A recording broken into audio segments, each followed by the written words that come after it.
everyone, welcome to PRI. We are here in the PRI Esports Arena, ready to put about 60 of the best sim racers in the world into sim rigs and set them loose on Assetto Corsa Competizione.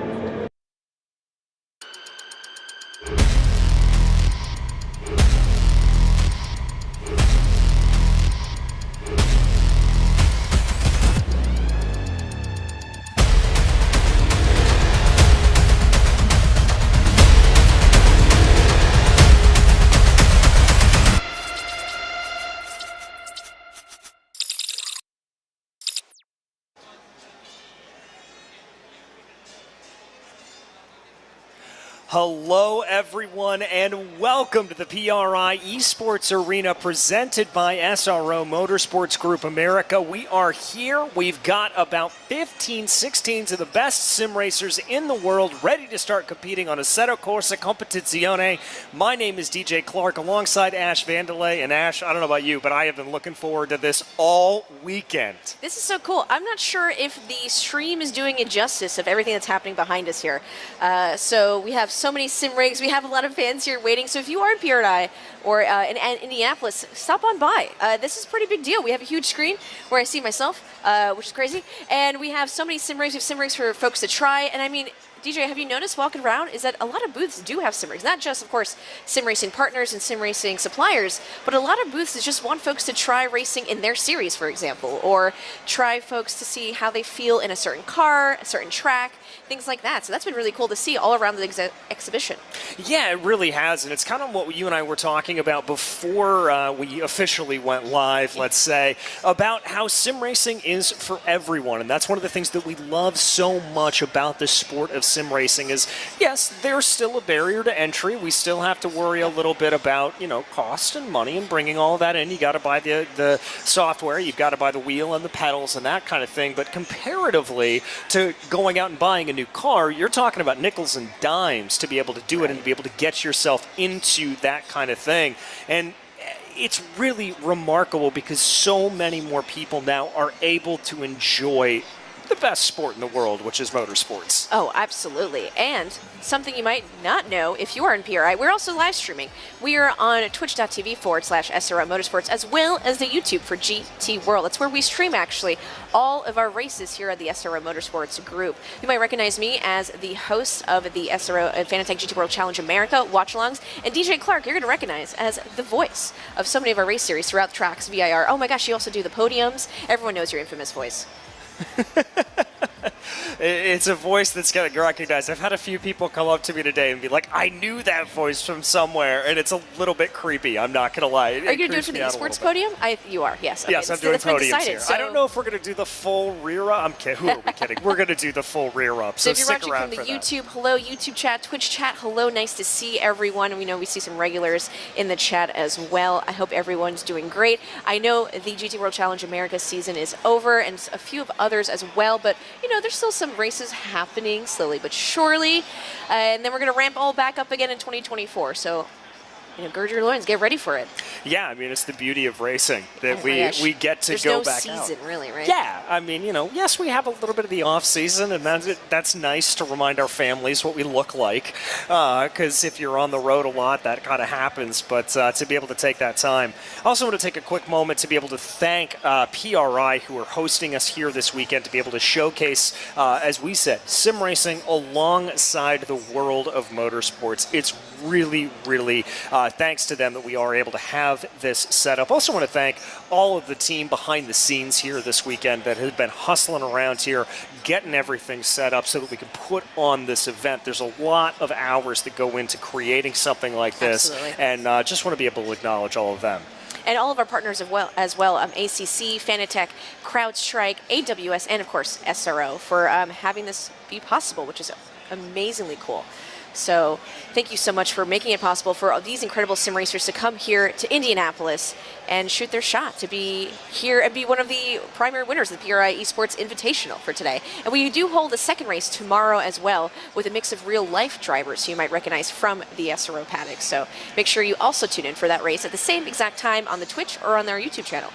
Yeah, I mean, make sure to be able to check that out. Oh, it's kind of fun to put the real life drivers Yeah. into the sim and see how they do. You know, we were talking a little bit before. It's a different sensory experience driving in a simulator. When you're driving a race car on a real track, it's much more kind of by the seat of your pants, by what you're physically feeling in the car, and that's kind of how you dictate that oversteer and that kind of thing. When you're talking about in the sim world, you're using your ears to hear that brake and traction, and then you're also using your fingertips a little bit more, and that's kind of the difference in between the two. So sometimes it takes a little bit of getting used to, but then there are drivers out there, obviously like Daniel Morad and Jimmy Broadbent, that have been able to make that transition and, you know, go back and forth absolutely seamlessly. Yep. And we were talking about a little bit earlier, too, that there's a huge range. Sim racing is for everyone, right? If you want to hop on once a week, once a month, maybe just for special events in certain sim racing categories, that's absolutely fine. But then you do have those folks who come from the sim racing background. You mentioned Jimmy Broadbent going into IRL racing, which is so cool that, I mean, I can't think of any other sport. I mean, you mentioned Madden, and because we're here at the Lucas Oil Field, no one's doing that. They don't need an extra tight end who's really good at Madden, so... Well, you know, he's on the Ring of Honor. There's a Dallas Clark that played. Maybe I'm next. Maybe I'm the next great tight end. Who am I kidding? I'm 5'10", and 145 pounds soaking wet. There's no way I'm playing tight end for the Colts. But do you run quickly?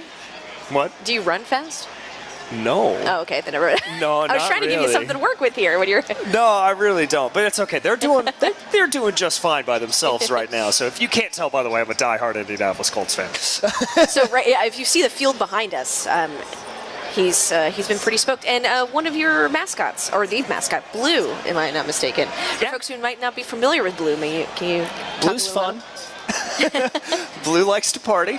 He has a good time. He'll be here. He was kind of one of the thrills of my season is Blue actually waved the green flag for the GR Cup race at Indianapolis Motor Speedway this year, and I got to call Blue come into the flag or come into the line and being able to wave the flag. So that was really, really special to be able to see all of that taking place and get a little wave from the mascot. It was a fun moment as somebody who grew up with this team and remembers when we didn't have a mascot, and then we came up with Blue about the time this beautiful stadium was built. So it was pretty great. A nice little mix of both worlds, right? And kind of introducing some hopefully NFL fans into racing and sim racing, and maybe Blue told all his adventures to all his mascot buddies, and hopefully we'll see a lot more as we travel around the world with SRO Motorsports. I don't think the Packers have a mascot, so that's going to be a little bit different. But I'm sure we could get, the 49ers coming up from Sonoma, and we could get the Rams or the Chargers to come down when we go to Long Beach. We should talk about that.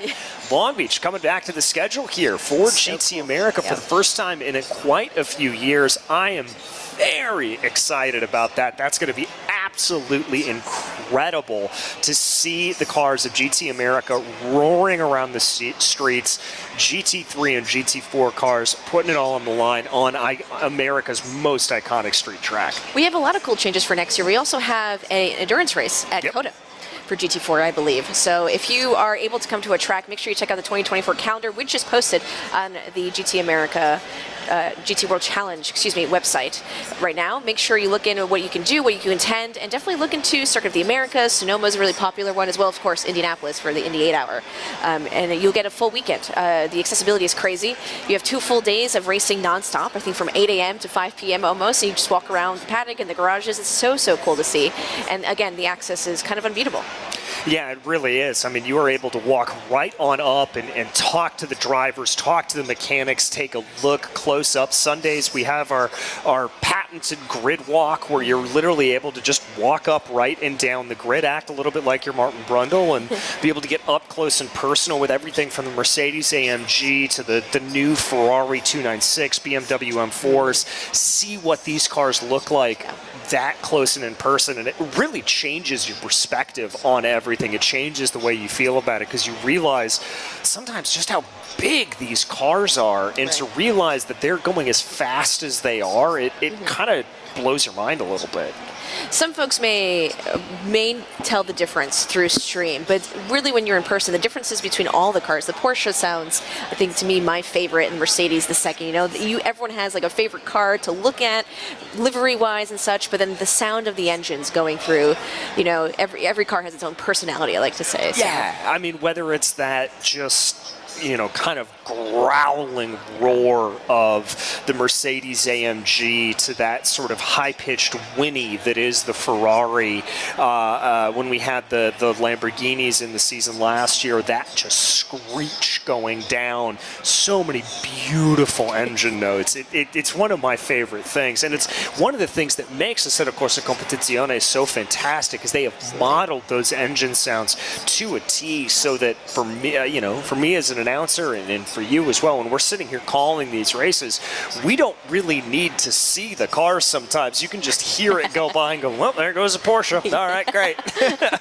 So what's going to happen today, DJ? I believe right now they're doing their practice, or maybe they were just finishing up. But coming up, it's going to be a 30-minute qualifying session, and then we have a slight break as they adjust anything they need to do for the last final before the 40-minute sprint. Yeah, so I think it's actually going to be an hour-long sprint. Oh, an hour? If I remember. Yeah, so it's going to be an hour-long sprint, but there is going to be that 20-minute fuel window. All right, guys, it's just an hour. Make sure you pit. We'll find out if it's not. We'll find out which one's right. Twitch chat, YouTube chat, if you hear that, put money down on who's right. But no, so it'll be, as we said, we're finishing up practice right now, and that's pretty crucial there because, you know, we have to remember for these drivers, this isn't their home setup. So everything's not tweaked and tuned and adjusted just how they like it. You know, we had a great panel here earlier today with Tony Kanaan and Robert Wickens. And one of the things that Robert was talking about is the similarities of jumping in a real-life car as well as a sim is comfortability. That if you have something that is mildly uncomfortable in the car, if you're out there for 2 hours, that's going to be a roaring pain by the end of everything. So you want to make yourself feel as comfortable as possible. So that's why we have these open practice sessions, not only for the drivers to tweak and tune their setups a little bit, as drivers would do in real life on their actual race cars, but also to tweak and tune those settings to make sure they feel as close to home as possible. Yeah. And thanks to the Twitch chat, because I have it open right now. 60 today, 40 tomorrow. I got ahead of myself. I was thinking about the future. But yes, that is something I think I was talking to a few drivers of, because some of them have the Formula layout where you're basically almost laying down, for folks who might not be familiar. Some are in between the GT3 layout where you're sitting really pretty straight up as a regular driver, or the Formula layout. So it's really based on preference. And like you said, a lot of them have bought their own gloves. Folks are asking me if it's okay to bring their own headsets, you know. So yeah, sim racers are definitely particular about their setup. Yeah, just a little bit. I mean, it's almost like anybody who decides to get into racing just has a little bit of those neuroses, you know? Most people who are, you know, normal and sane, I would say, don't go, yeah, I'd like to go 200 miles an hour this close to a wall and see what happens. Well, if you're going so fast, the wall's not that, you know, it's fine. It's great. So finishing up practice here, I believe they have another 12 minutes before they jump into qualifying.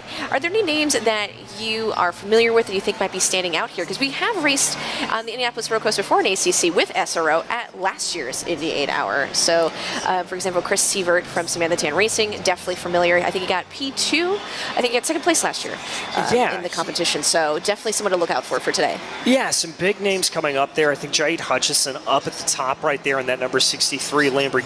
That is certainly one to be able to watch out for. Alu Gobi there as well. That's a name that we've become very, very familiar with. I also think Cameron Martineau is one to watch out for. That's the top driver right now of the BMWs out on circuit. So those are all certainly drivers that we want to keep an eye on. Kyle Lowe, another one, the highest placed Acura driver right now. Now, all right, here is our normal disclaimer that we have to give on ACC for anyone who's watching overseas or anyone who's watching the broadcast. The Acura NSX is branded as an Acura in North America. Acura is an exclusive brand to North America at the moment, and so we are on North American soil. We are part of the North American Championship, therefore we will be referring to it as an Acura. ACC is an international platform, and so it is branded on the sim as a Honda. It is the same car. It's just different naming. We will call it an Acura. If we slip up and call it a Honda, it's the same thing. Just roll with us on it. 1,000 angry keyboards before you caveated that, typing away in the chat, going, oh, I'm well "Wait aware. a second." I've gotten that many, many times. And there is a custom bop. We do have to mention that as well. Because so that you balance of performance, BOP, however you pronounce it, I like saying bop. So there is a custom bop for this race. Yeah, it's presented by LFM. They were able to put it together for us, and we are using that. And I've got to say, it's working wonders right now, because let's look at the top 5. I mean, we have a Lamborghini, BMW, McLaren, Audi, BMW. In the top 10, if you go through that, we do have 3 BMWs and 2 McLarens, but outside of that, Lamborghini, Audi, Acura, Porsche, Mercedes-AMG. I mean, this is exactly what we talk about when we talk about that balance of performance, slowing down some cars, speeding up some cars, getting everything operating within that sort of perfect window of competitiveness. It looks like this BOP is just working wonderfully. I'm excited to see what happens during qualifying, if anyone's, jokingly sandbagging, as I like to say, holding back the real potential that they have just to whip it out during qualifying and then the race. DJ, you mentioned that you do sim race yourself as well. Do you have a favorite GT3 to race, or do you prefer a different kind of car? I really like the McLaren. Okay. On ACC. I tend to like a car that's a little bit twitchy, but not too twitchy. Yeah. I find some of the front engine design cars, there's just a little bit too much understeer for me. Now, for a lot of folks, that's really, really great, because it means you can lean on the car a lot more. You can really push a lot more. And it's going to be more consistent across the board, and that's really, really helpful. For me, I tend to really like to trail brake a lot into the corners and really kind of chuck the car into the corner. So if I have that little bit of understeer, it's a little bit harder for me to drive the way I want to. So yeah, I like the McLaren. The Acura is really nice as well.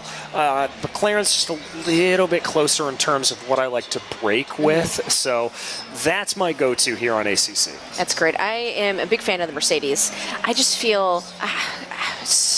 I was like, how do I eloquently play as you just did?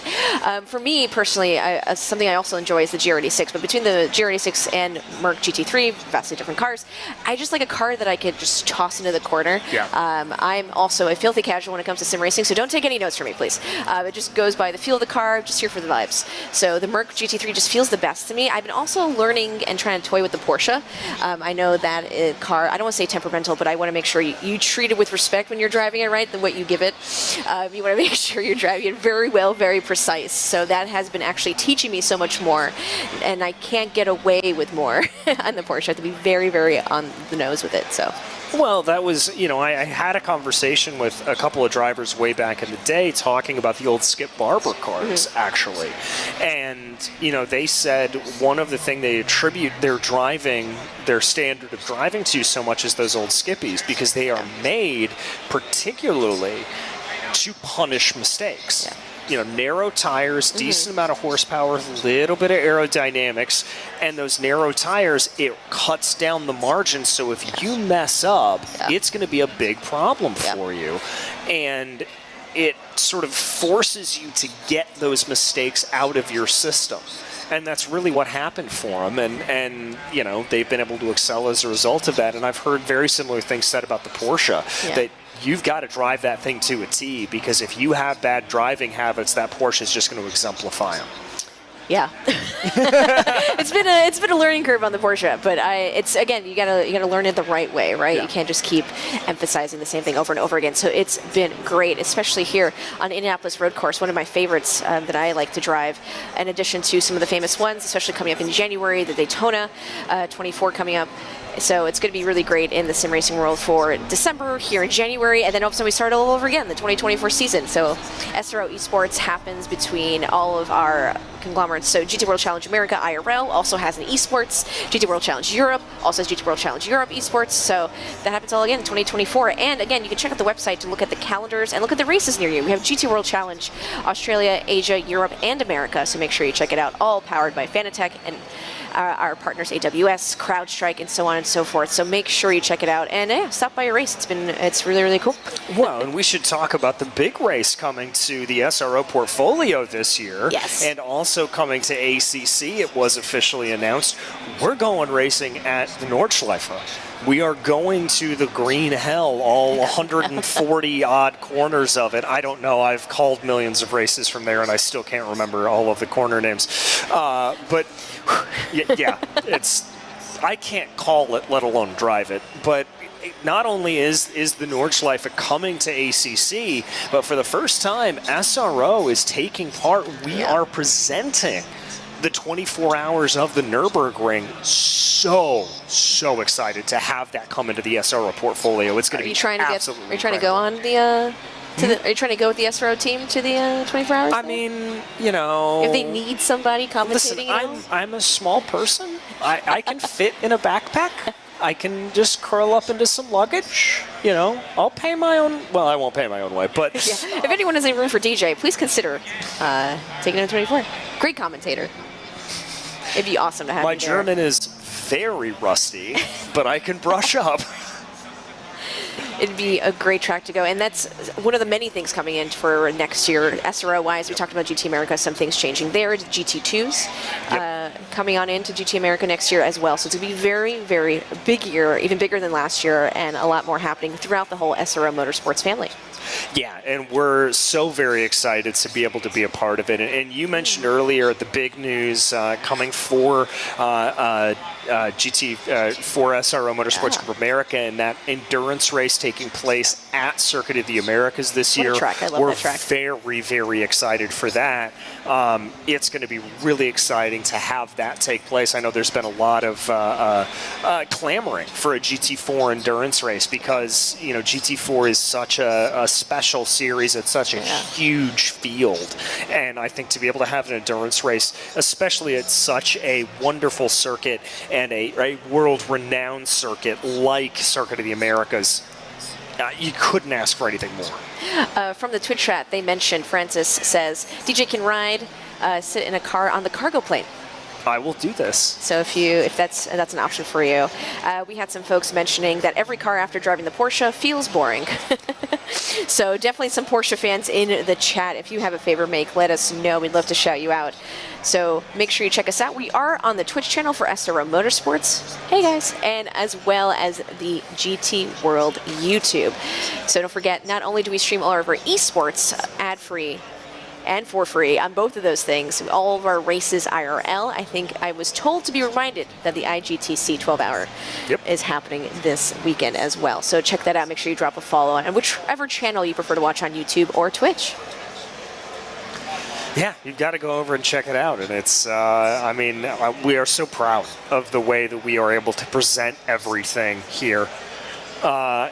And it looks like here we're getting some noise in our ear. We're about 3 minutes away from qualifying here at this point. That's going to be absolutely fantastic. It still is Jaid Hutchinson, then Chris Sievert, then Alu Gobi, your top three here at this moment. It looks like they've got a little bit of a target on their back at this point. I think those three are firmly solidifying themselves as the driver to beat. I do also want to point out, though, Kyle Lowe in the number 93 Acura NSX. Kyle's been making progress here over the course of this practice session. I've been keeping an eye on his times, just slowly chipping away at him. And I think anybody here who starts off at about the top six going to have a decent chance to maybe win this race. Absolutely. Anything can happen during sim racing. I think we've all been in those certain lobbies where someone says, don't run the race at turn one. So this is definitely one of those things, you know, and they have raced each other before, some of these folks. So they are familiar with what they're going to be doing, their defense, their offense, how they like to pass. I mean, knowing your opponent's pretty important, especially if these guys race against each other all year.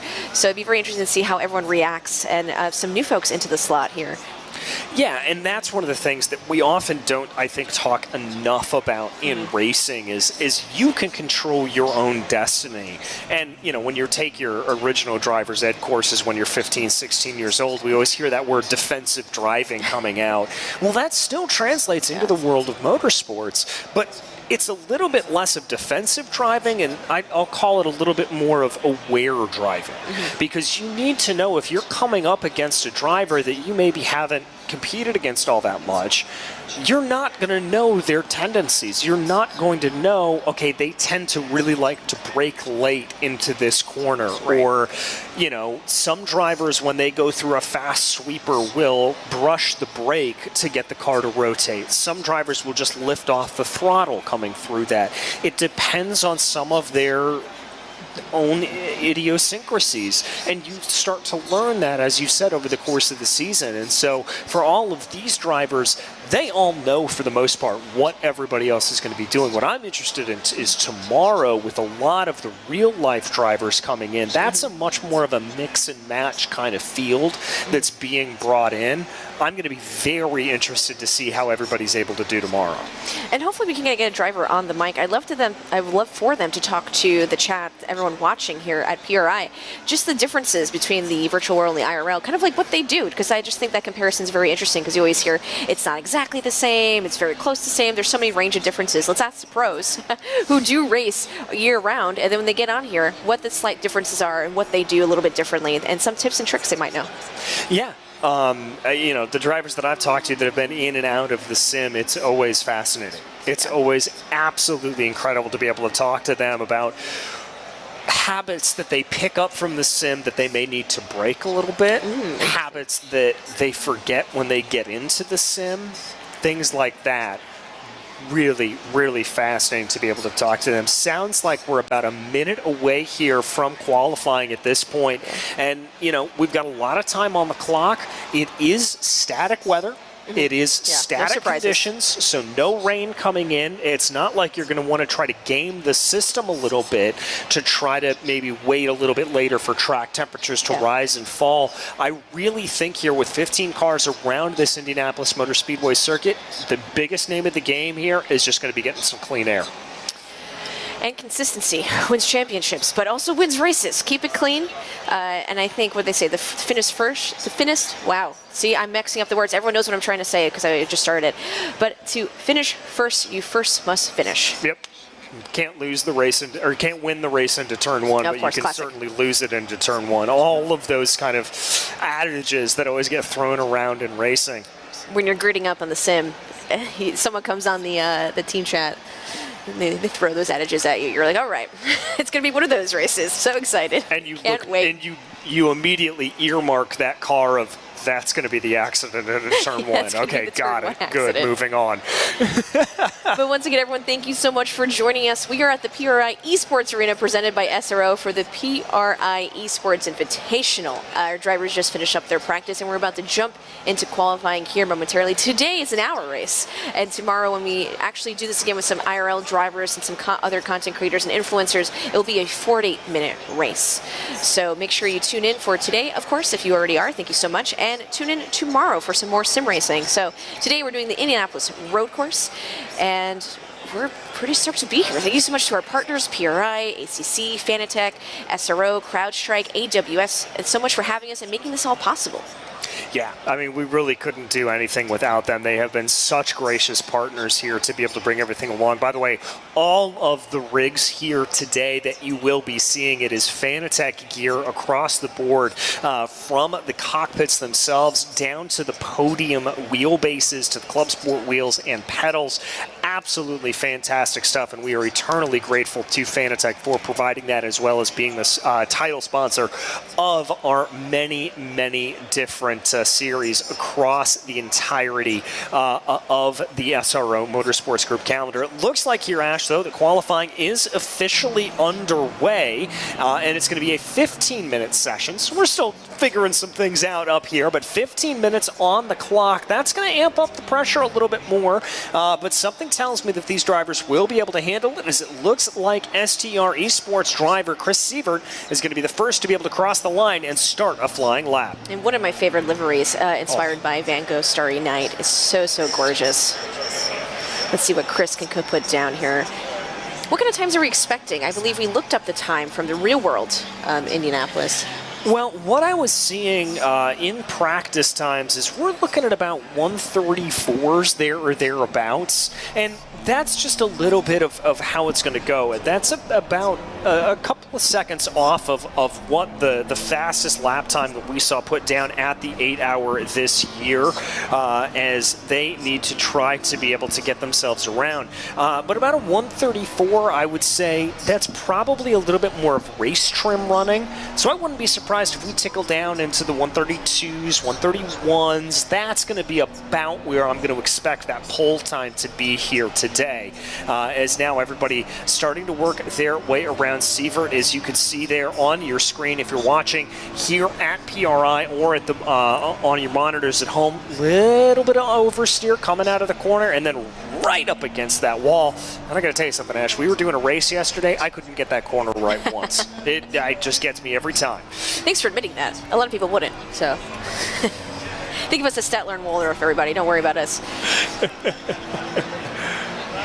And I know a lot of the sims, a lot of people have preferences here for SRO. Our partner is ACC, but there have been so many sims, including iRacing, and there's so much, so many hardware options that we have now, and I think a rising tide raises all ships. So understandably, there is some barrier to entry in sim racing, so definitely look into it and what works best for you. We specifically partner with Fanatec and ACC, but make sure you try all of them, in my opinion. You never know. Find what works best for you, because certainly that's going to be different for every single person. Maybe you want a little bit of a stiffer brake pedal. Maybe you want a little bit of a softer one. We would have to see. Well, it looks like here we're starting to get our first times on the board. Jaid Hutchinson right back up to the top, right where Jaid left off in practice, as that's going to be a 134.870 here at this point. The first driver to tickle down into those 134s, and look at this. It's Hutchison, Sievert, and Gobi, the top three from practice, picking up right where they left off.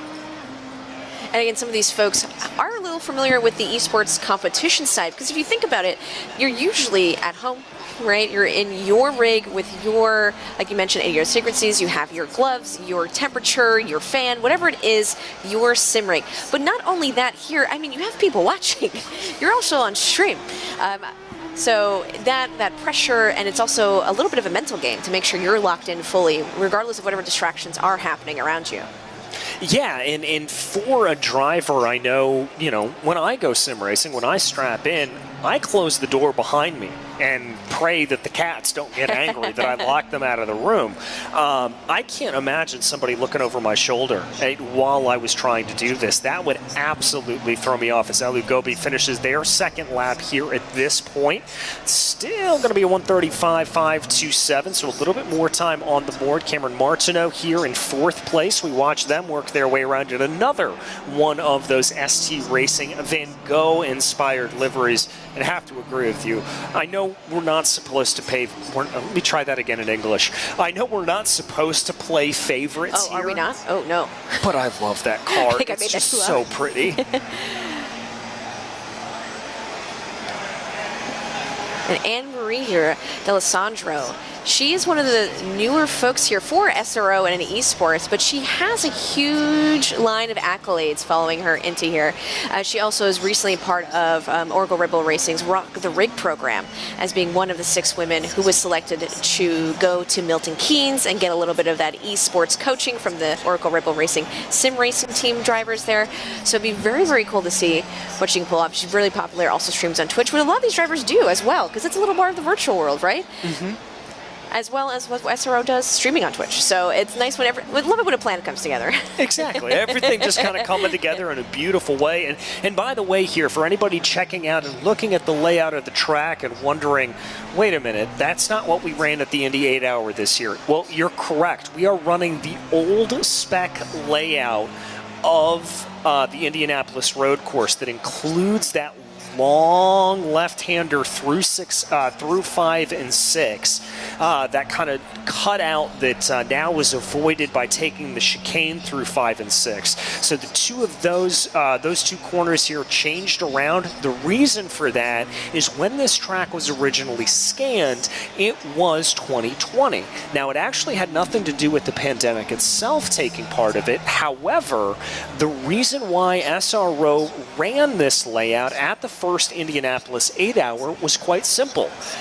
NASCAR had run there, and they had torn up the curbing coming through that fast chicane, if you remember, during the Brickyard. And so we were forced to change our layout. That's when we scanned it for ACC, and that's the reason why that layout exists here on Assetto Corsa Competizione.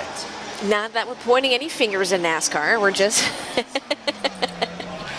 And we have some more times rolling in here. Now, it's interesting to see from the top here, 5 within a second in total is separating the top 5. So it's going to be very interesting once we get on track after an hour specifically. Anything could really happen here with the top 5. Look at that. 0.4, 0.8, 0.885. Oh my gosh, especially between P3 and P4 here in the BMW and the McLaren. Talking about balance of performance.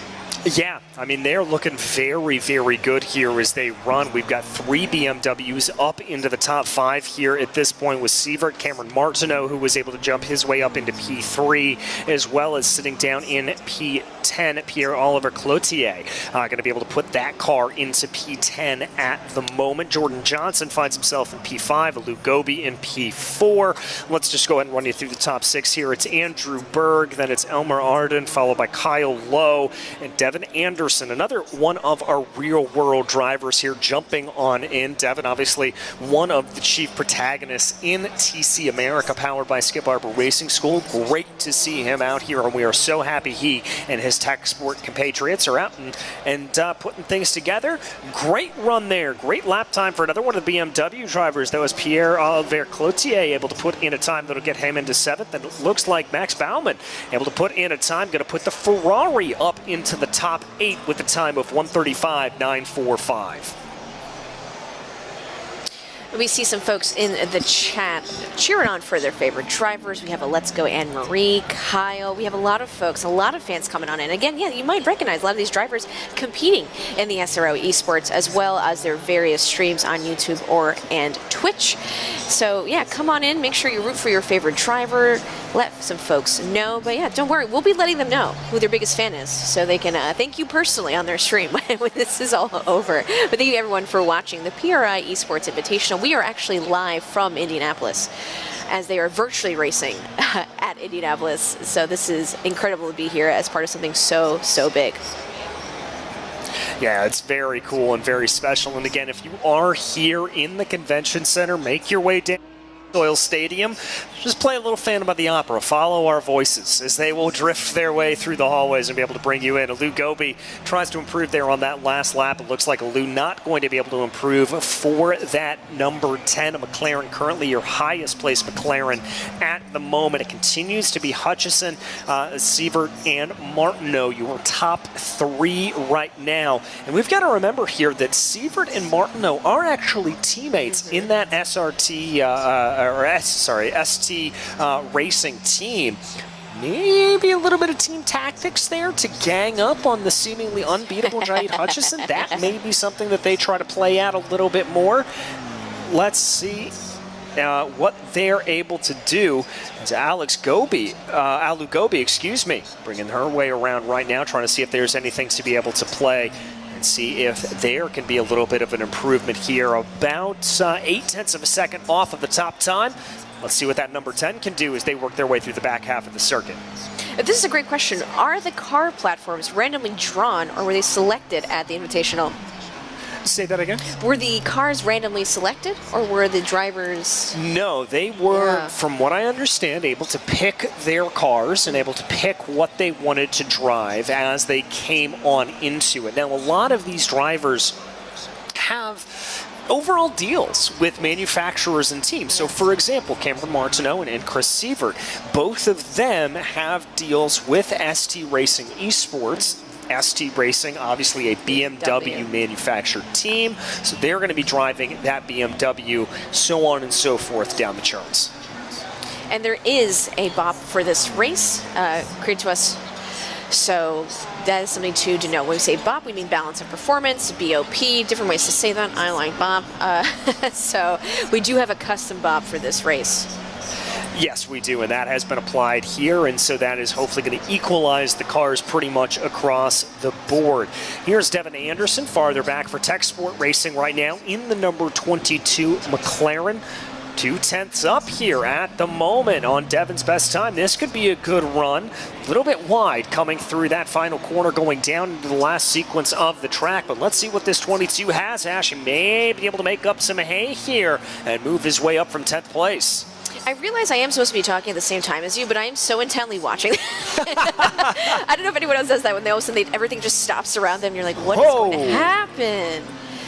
That is a great time from Devon Anderson up into 6th place. A massive improvement there from Devon with a 135.772. And DJ, incredible. It's 134.642. I think something you mentioned here before when we were predicting what times we're going to see out of qualifying. Again, some of the faster times we're going to see today, of course, here at qualifying, as folks can get that clean air and maybe some help from teammates down the line. But we'll see if that happens. We'll peek over the rigs and see what kind of strategies we can find out for you guys on the YouTube and Twitch world. But however, we have another minute and 22 minutes left. We'll have a little bit as the drivers have to just fine-tune any last-minute changes, and then we'll go into an hour-long race. Yeah, they're going to go into it. Josh Martin here in the number 7. I love to see this, Ash. The Boatley, the Bentley, the big girl herself is back out on track. It always looks a little strange because it is such a massive car. But man, oh man, I love seeing that thing out on the track. Everybody who does something in ACC, it seems like they have a soft spot in their heart for this car. It is, yeah. I mean, you said Boatley, and I had to giggle to myself a little. I almost turned off my mic. But it's making its way around the track 4/10 up. It is incredible. Yeah, as you said, 4/10 up, coming across that Sector 2 line here at this point. This could be a good run for Josh Martin. Now, let's be clear, 4/10 up, that may be able to gain them up into about maybe even 12... into 13th position here at this point. So hoping to be able to improve from that 4/10 of a second. Now 8/10, 9/10 up here at this point.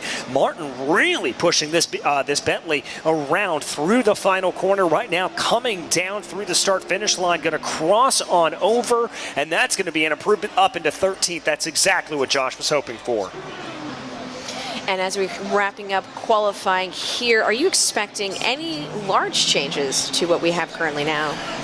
Not really from what I've seen. Alou Gobi already going to be down in pit lane. Nobody's up here at the moment. It looks like the track is just kind of where it is right now, and I think people have really maximized to where they thought they were going to.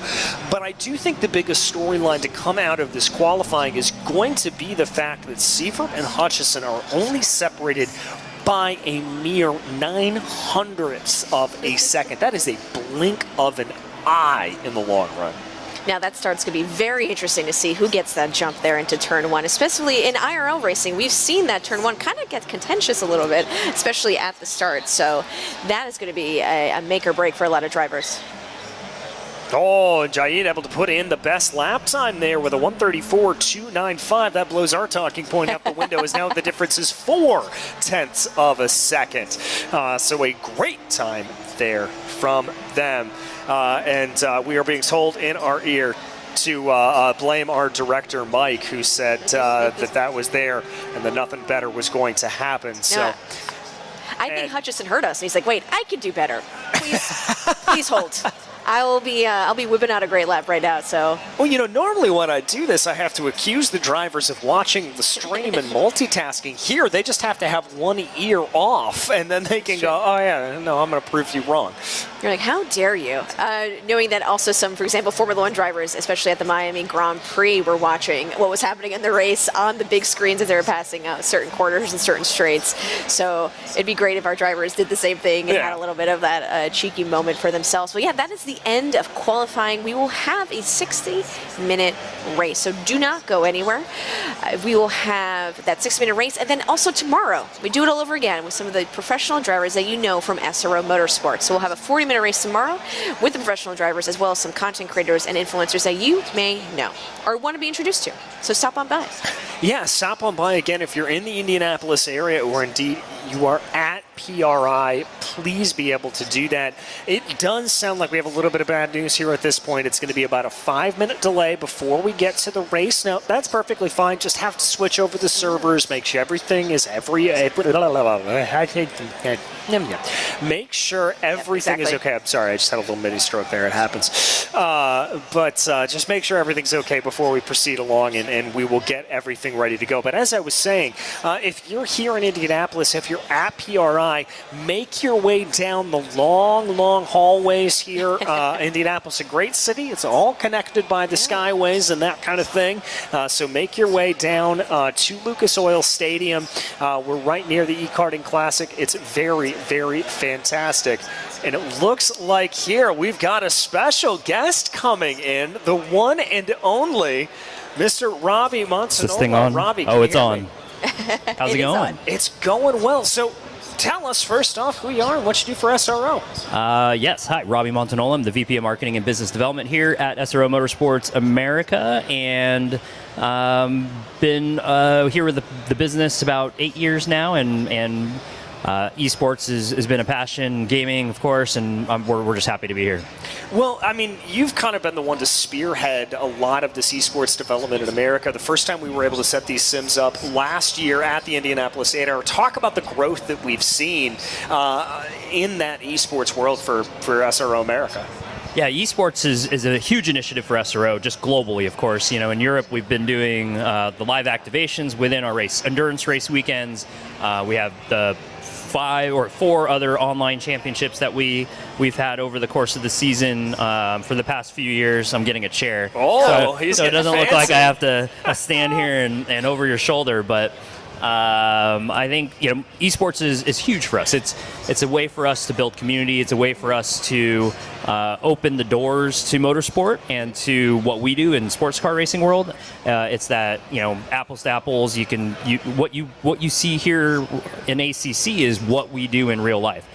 So I think that helps us attract a larger audience, attract a younger audience, a newer audience to just see what we do from a gaming perspective, and then bring that into what we do in the real world.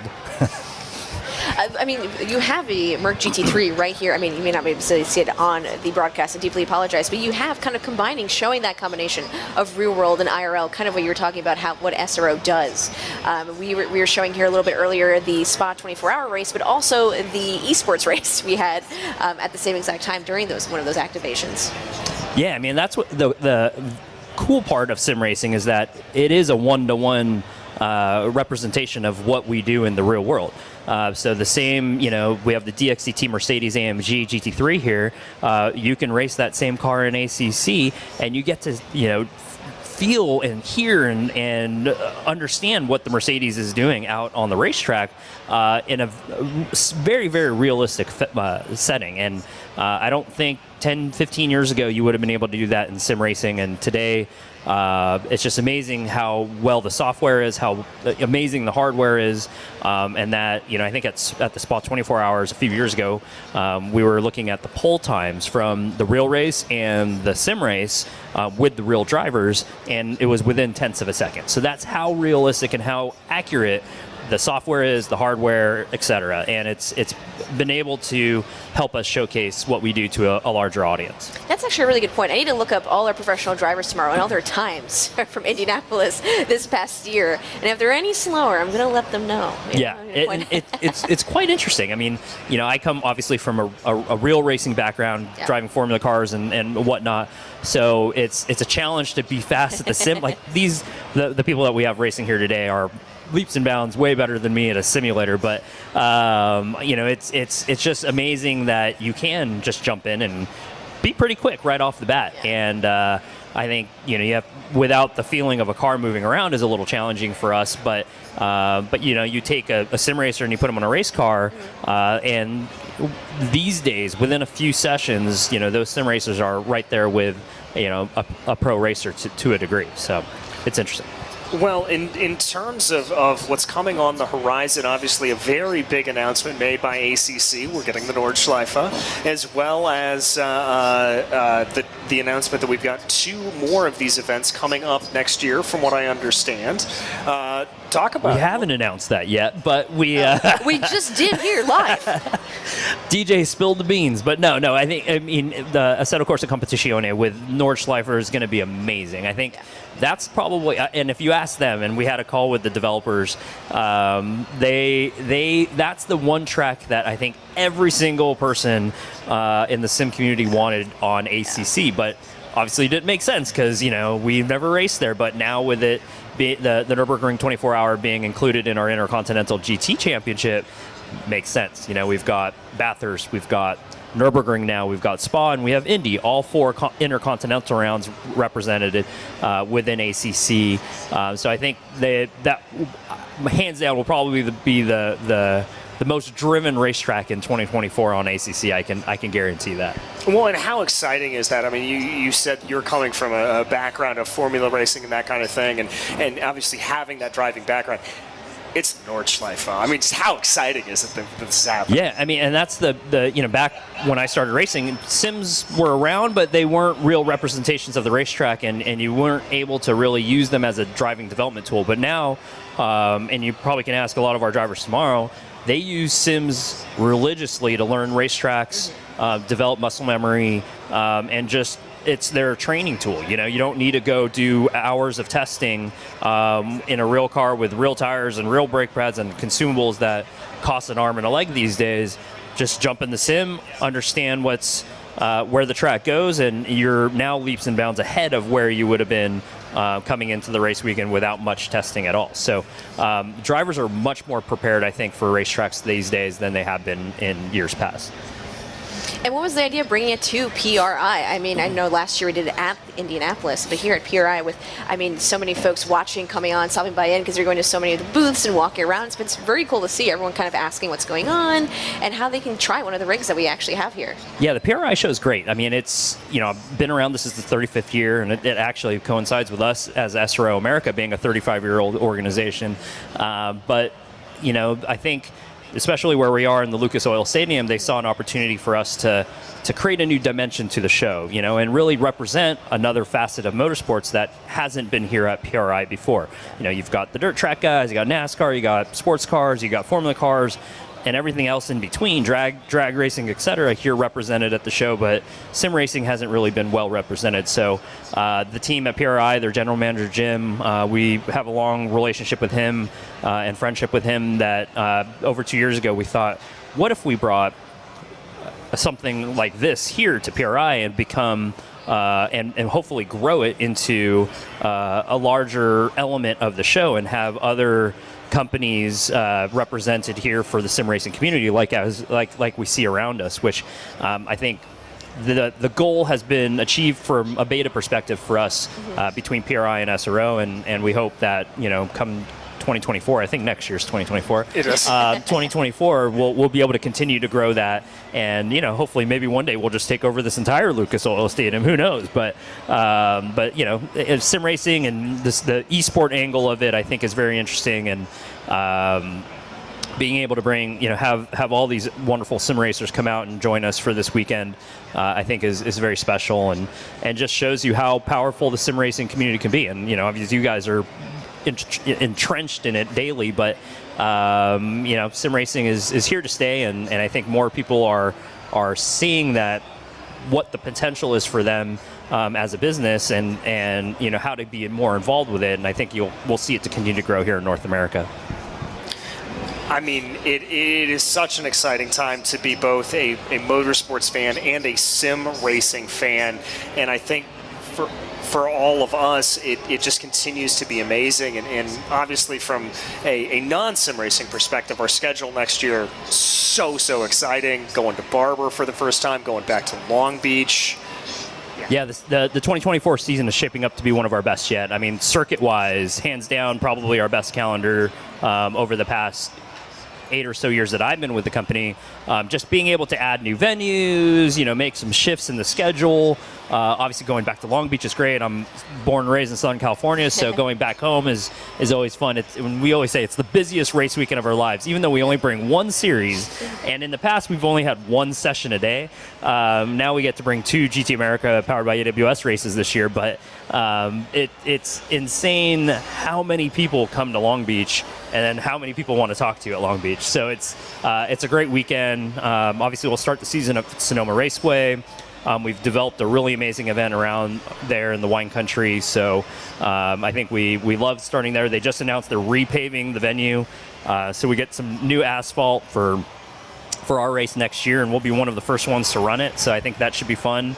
We'll lay down a lot of Pirelli rubber on that new asphalt, but I think then we go to Long Beach. We'll do just GT America there. Then we go to Sebring. We move Sebring up in the schedule, and we think timing of the year is a little better weather-wise, and obviously Florida's a great market. Everyone loves driving Sebring. It's just such a historic racetrack. After Sebring, we go back to Coda. Coda was amazing this year. We had Ash streaming from the Paddock Club, which was cool, overlooking Turn 1. So back to Texas, which is our home race now, and then we'll go to VIR. In the summer, in the dead heat of summer, so just make sure you bring a lot Virginia in the summer. Yeah, exactly. We'll bring our shorts, but then we'll go take a little break before VR. We take a little break, go to Spa. We'll announce our 2025 calendar at Spa. I had to think about years again, so we're already looking years ahead as we plan. So Spa is going to be great. We have a lot of American teams that race there, a lot of American drivers. Of course, CrowdStrike is the title partner of that race, so I'm excited to go back there. But then VIR, Road America, kick it off with the parade, have a great time in Wisconsin. Barber, you mentioned Barber, amazing track, amazing people.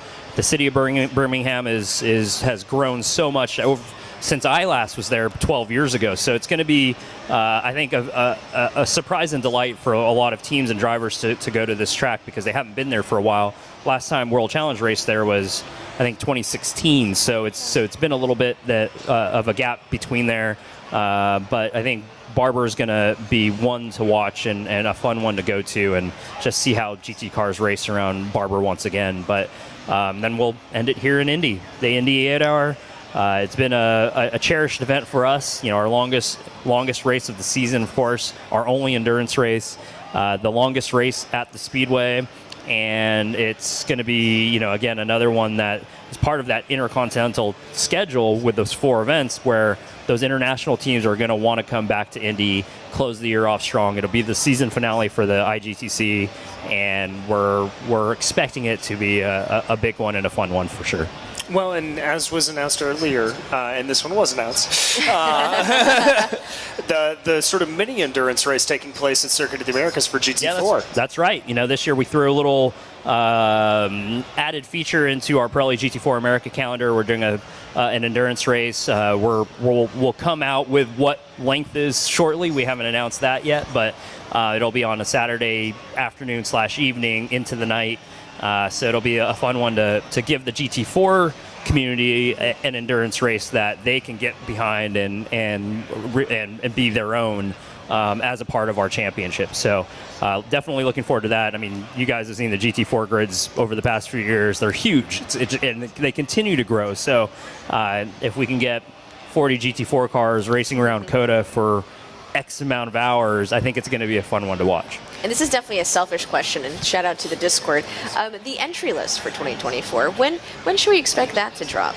Sure. I think the pros and cons of us starting in April is that, hey, it gives us a long time to sort things out and get ready for the next year.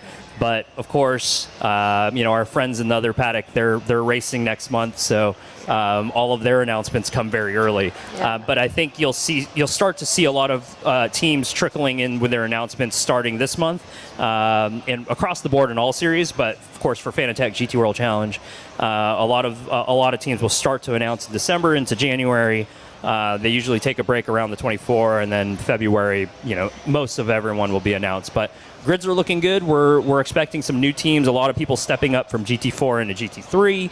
Yeah. So some drivers that you'll recognize going from one platform to the other, staying mostly with the same manufacturer, which is cool. So we'll see some new blood in new cars in different series, but a lot of the same. A lot of the same drivers and teams are returning.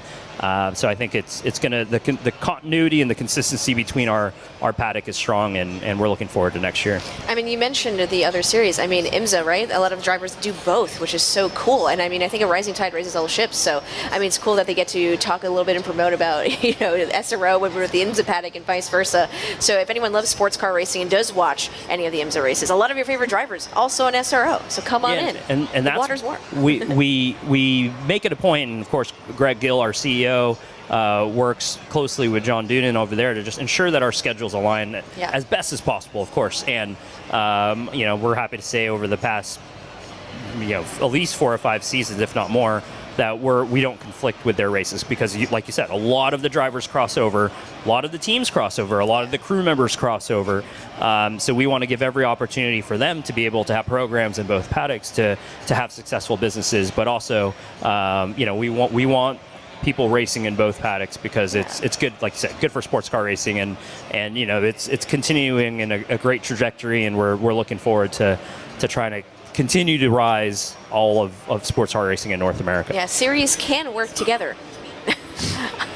And I think this is a great example of that happening here, as of course. So it's been Most very certainly. cool to see. Well, Ravi, as I can see just over your shoulder, it looks like we've got everything gridded up and about ready to go. So thank you so much for coming in and chatting with us. DJ, Ash, always a pleasure. Thank you for having me, and of course, enjoy today's. Thank you for having us. Yeah, putting on truly. The show. Thank you for having bringing us in. You're kind of our boss here.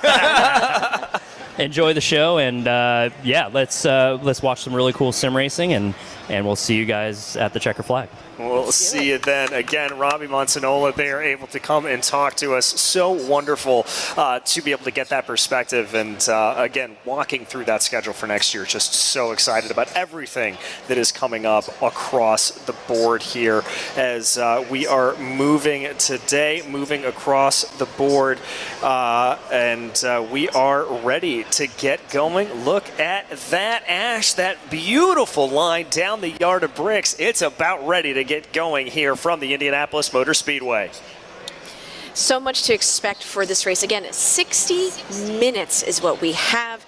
The drivers really barely being separated by a second here in the top 5 amongst all of them, and then all the way down the line. Remember, turn 1 is usually pretty contentious IRL, so you can assume the same thing in sim racing. But again, a lot of these folks have also driven against each other throughout the entire year. So it's going to be a nice balancing act of what to expect and kind of some new players in the field, so of things unexpected as well.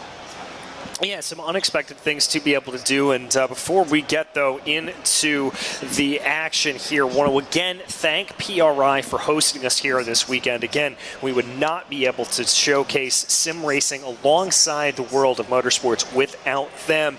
And again, if you are here at Indianapolis, if you are here in Indy, or you are at PRI, come on down to Lucas Oil and check out the sim rigs that we have set up. You can hop on in and be able to try this. And if you are here in the arena, make sure to jump on over and check us out on GT World Twitch and YouTube. There she is. There's the most beautiful speedway in the world. The Indianapolis Motor Speedway, as our cars are about ready to take off here at this point and get going. It's time for the first pace lap around the most famous racetrack in the world.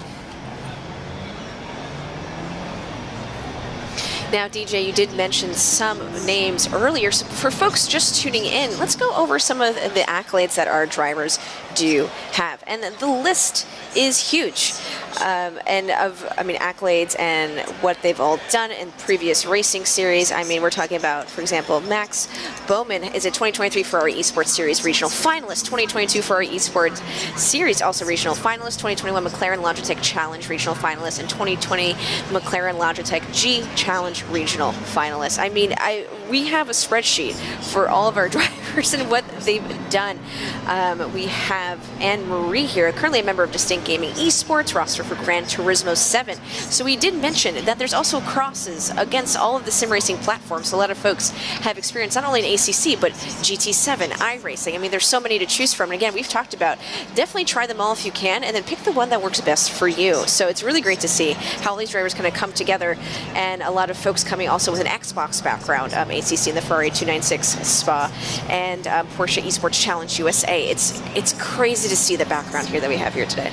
Yeah, I mean, you talk about the CVs of these drivers, and it is really and truly exemplary. It is just accolade upon accolade there as they work their way onto Holman Way right now. Now, as we talk about this track here, Ash, this is going to be a primary overtaking opportunity coming down off of this corner, trying to get the run. The one caveat I will give is this corner is a lot more narrow than you think it is, so things could get a little bit, well, let's use the same term. Let's use a term that we often hear on SRO broadcasts. Things could get a little argy-bargy down into that corner. And we kind of hope they do. We kind of want to see some tough racing. Respectful argy-bargy, I should say. I should put the word respectful in front of argy-bargy. Is there such a thing as respectful argy-bargy? Yeah, you can have respectful argy-bargy. Say that 5 times faster. Then. All right, there we go. A lot of these folks have also raced last year at the 88 Hour, where we held another esports race for GT World Challenge America. And we have, for example, Chris Sievert received 2nd place in that race. So I will definitely be looking at him closely, and his teammate Cam. Yes, indeed, as they now come down into the final corners right now. Again, another potential overtaking opportunity as they get themselves to run here. Coming down through the corner, Jade Hutchison leading this field. Chris Sievert and Alu Gobi, your leading drivers. Cameron Martineau right behind them. They will have to wait for the drop of the green flag to get themselves underway. But the minute that green flag does fly, it is time for 60 minutes of racing action from the racing capital of the world. Here they come, all eyes turning towards the flag stand as we get ready here for the PRI Esports Arena Invitational, as there goes the green, and we are racing here in Indianapolis. I'll tell you what, it looks like a good getaway there from Hutchison, but that is certainly going to be a challenge for behind. We've got 3, almost 4 wide coming up behind as the 2 ST Racing Esports drivers try to get themselves together, and oh, that's contact. I think that's Sievert going to be off into the grass coming into turn 1. As soon as you said 3, 4 wide, I think we knew exactly where that was happening, where that was going. But great recovery by Chris, not letting it get away too off track and into the grass. A little bit hard to get back. Easily right back in there. Will have to climb his way back up just a bit. Oh, someone off. Oh, and that's Devin Anderson in the McLaren for Tech Sport Racing off down through the loop. Going to be able to rejoin farther back in the field. We're still 2 wide, 2 and 3 deep. Farther back on as they make themselves down onto Holman Way. As indeed that was Sievert that was knocked off going into turn 1. Martineau able to hold position in P4. Gobi, and the big gainer here at this point is going to be Jordan Johnson, up 2 in that Audi to be running in podium contention. Hutchinson able to keep that P1 currently and kind of get away cleanly on that start there. Yeah, certainly able to get away cleanly. I thought there was going to be a lot of pressure there from Sievert. Now, let me be clear. I don't know if there was contact there with Chris or if that was just a little bit of a missing of the braking zone going down into that corner. Make it a replay a little bit later on and try to figure that out. But for right now, Sievert now has to try to get his way around Cloutier, who rides up directly in front of him. That's Pierre-Oliver Cloutier there in the number 36 BMW. So they're going to sort themselves out here as they begin to run single file now. For the first time, I think we've really been able to say that over the course of this entire race, all 2 minutes of it, as they finally sort themselves down into single file order, going back down into turn 1.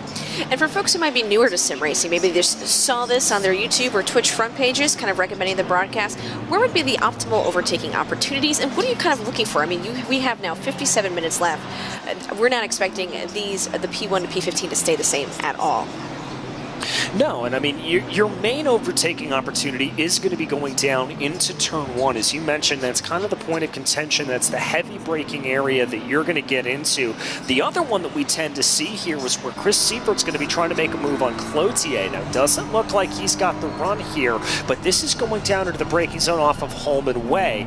But you see how narrow that is, and a big, big curb on the inside. That can throw things off. That can throw you around a little bit. Sievert here trying to fight back a little bit more. STR Esports driver's got a good run, and now he's going to give me a prime example of a third opportunity to get a pass done. That's going to be going down into turn 12 here, off of the banking down to the inside. Is there going to be a little bit of contact? Barely enough room given between Cloutier and Sievert. They're going to be able to keep it together. Sievert is not taking no for an answer, but Cloutier able to hold on to the position for now.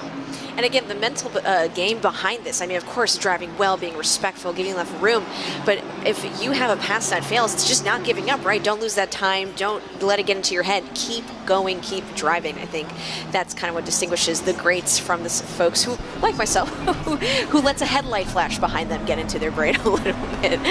So this is 100% just as mental as it is physical.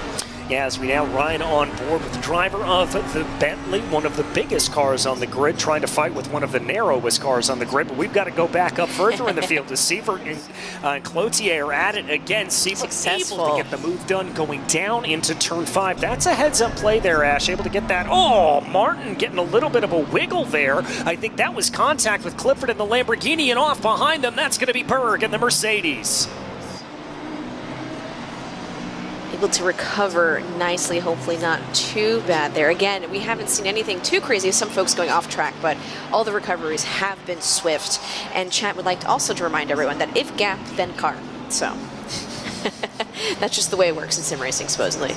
That is the way it works. Devin Anderson, Kyle Lowe here getting a little bit scrappy with one another. This is the battle for 11th position, farther back down in the field as they run. Lowe trying to be able to hold on. Remember, Anderson had that off coming down through turn 6 a little bit earlier, so he's out of position here at this point. Maybe thinking about a move going down into 12. The Tech Sport Racing driver not going to go for it, but I think that's going to be a little bit of a wide shoot to the corner for Kyle Lowe. They're going to hold things together. They've got to be careful. Arda not too far behind them in the Porsche. We're actually going to ride on board with Elmer right now. He's going to be in the popcorn position, taking a look at the battle in front of him. And do you take advantage of the battle happening in front of you, or are you just waiting for a mistake to happen as they're passing each other, or any, what is the game plan that Elmer is going to put forth here as he watches this battle up ahead? And looking up ahead, Hutchinson is 2.351 seconds already in, currently still first place. You read my mind about that, Ash. I mean, that kind of gap here in the first 5.5 minutes of this race, that is a statement of intent here as Jade Hutchison runs over Alu Gobi, who is no slouch of a driver. Gobi very, very quick, 2.5 seconds here at this point. Everything doing well for them. And there is a look at that Lamborghini at the front of the field. Hutchison, obviously a factory driver here for Lamborghini Esports team. Doing a fantastic job to keep everything together, keep it on the black stuff, and drive the race that they need to drive here. But here comes the pass. Big moves there for Devin Anderson down to the inside of Kyle Lowe for 11th. This onboard camera, beautiful to watch this happen. Ooh, and see how Elmer's taking advantage of the situation. Wondering to do another pass. Or being patient. Again, 53 minutes left. I mean, you have to think, what are you going to do? Are you going to do all your passing, do the best you do, build those gaps between your competitors, or kind of just take advantage of the time that you have, be patient. It's interesting to see the midfield battles going on through up and down the grid. One of my favorite things about sports car racing, especially with the BOB that we put in place for this race. I mean, the gaps sure currently around a second or 1.8, but here between P8, P9, P10, I think that's some great racing we're watching. Yeah, very, very close racing here, really amongst all these positions, one of which is Andrew Berg, who's currently in a fight with the 999 machine of Clifford at the moment, trying to hold on to the back of that blue and black Lamborghini. Berg trying to see if he's able to get anything. Here comes Elmer Arden. We were watching this battle a little bit earlier. Kyle Lowe doesn't want to go 2 positions down on 2 consecutive laps, but Elmer Arden certainly wants to try to make him do that. Going to take a wider run into the corner. D'Alessandro there behind, also looking to get involved in this battle as well if things go south for the 12th and 13th place drivers in front of him.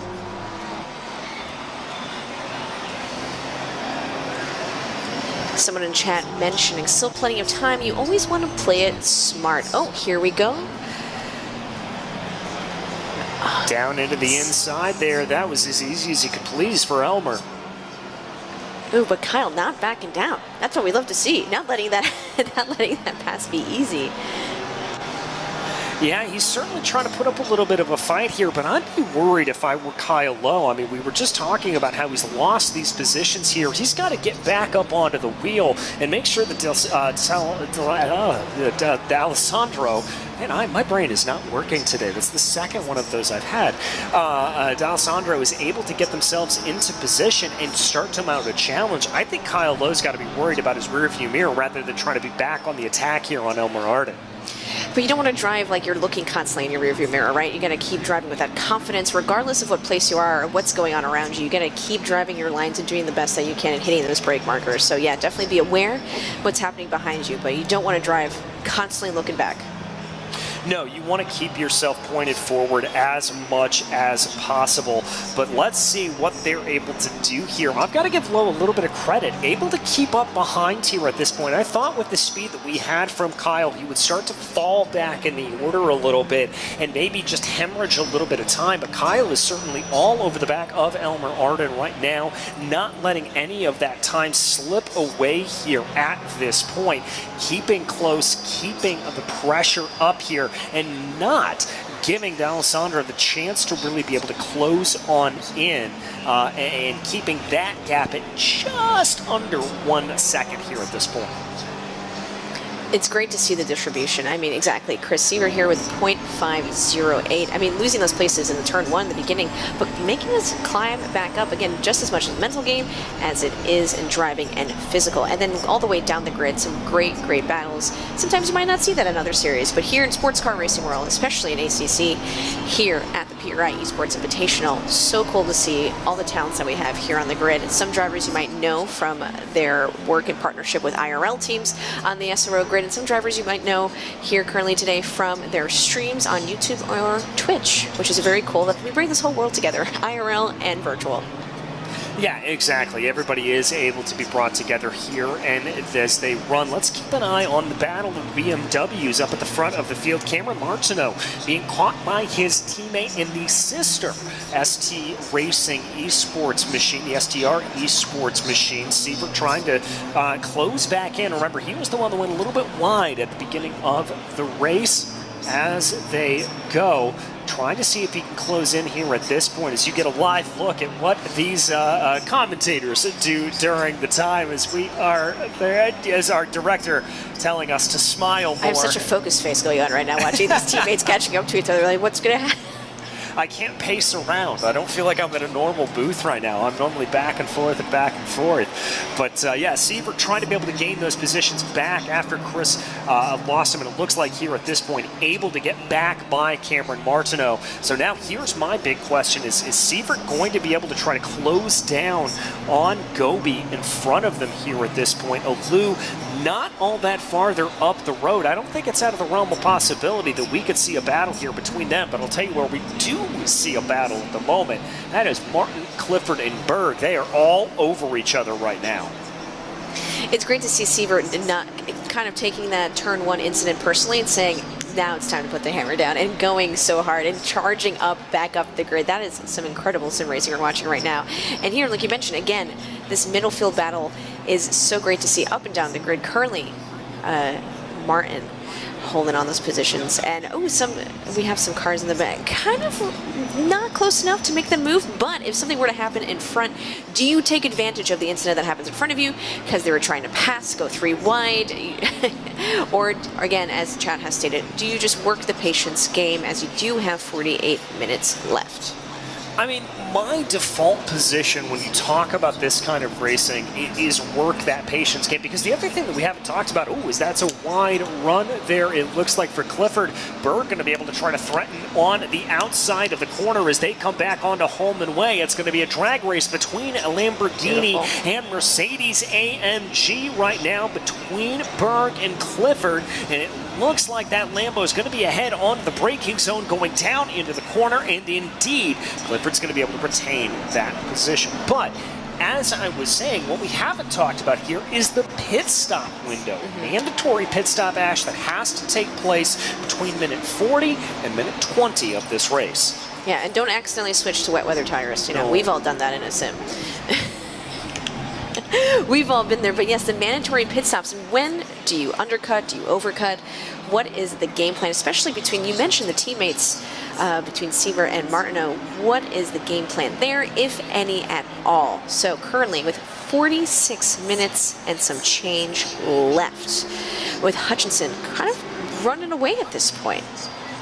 Yeah, that gap just continues to grow here at this point, as it looks like it's up to about 4 seconds or so. Another look in the back there from Berg as he pokes his nose to the inside of that Lamborghini. But I've got to give a little bit of credit here as well, as it does look like that Max Baumann, the lone Ferrari driver in the field, starting to close up a little bit more, starting to look like he could be a little bit of a threat to build into this fight, and certainly making it look right now that Berg is not out of the realm of safety, as Andrew Berg definitely feeling a little bit of pressure from behind.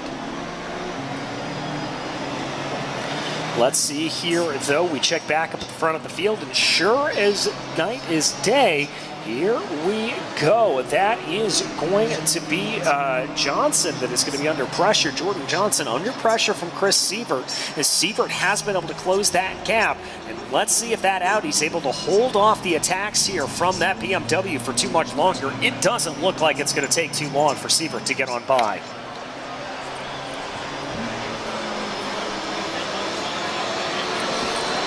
Again, watching Chris the past 15 minutes has been incredible, and taking notes of everything that he's doing just perfectly to climb back up after that turn 1 incident, and getting those positions, getting those placements back. I mean, not letting those timings affect him. Again, with Johnson only 0.2 ahead, but then you have Gobi and Hutchinson already. Hutchinson with plus 4.45 seconds from Gobi.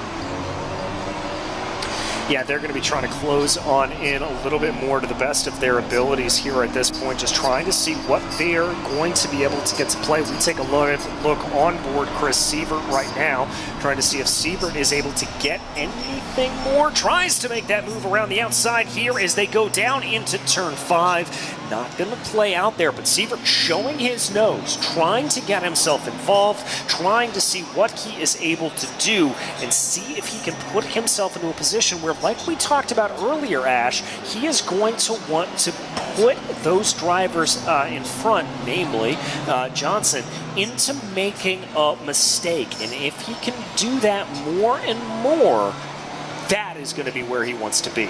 And this is where I would personally start flashing my headlights, you know, just to play a little bit of that mental game. And that is a joke, as I am very pro against flashing headlights. But conversation for another time as we watch this continuous battle. No, Sievert looking for a little bit of a crossover, coming down through turn 13. Now on to 14. This is going to be a battle of straight line speed here. Sievert able to roll a little bit more momentum around the outside. Johnson trying to cover off down to the inside. Here comes the benefit of the draft for the number 39. Out to the outside. Here they come flying down the yard of bricks. It's going to be a battle of the late breakers here, coming down into turn 1 at Indianapolis. Who's going to be on the binders late? It is Chris Sievert. Looks like he's got it done. Johnson trying to fight back around the outside, but it's no dice. Sievert up into the podium spot. So beautifully done. Now Cam putting that pressure on right behind as well. And yes, a thanks to our producer, because that was a great battle to watch from that angle. Yeah, I mean, absolutely fantastic to be able to see that there at this point. Really, really good stuff. And yeah, one of the unsung heroes here, we've got to give him credit. Mike Yao, behind the scenes, just absolutely sublime. One of the best directors you will ever talk to or talk about in the world of sim racing. But here they go. We've got a little bit of a battle here starting to place up between Andrew Berg and Jonathan Clifford here at the moment, as it looks like Berg has lost that position out to the Lamborghini driver down off the back straightaway, and Max Baumann says, I'd like a little bit of that too. Here they go. Let's see if they're able to get anything to play here, as they're going to work themselves down through the back half of the circuit. Baumann now looks like the one that he's in the catbird seat. Non-stop action for the past 18 minutes. Can you get that anywhere else? Welcome to racing in SRO.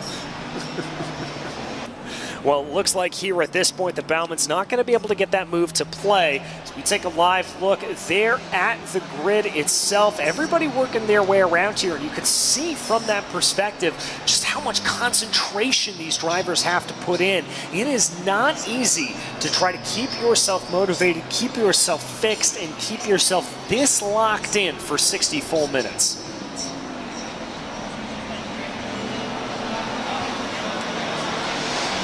Berg put it on, that pressure to Clifford out in front. I saw that headlight flash. Don't think you got away with that.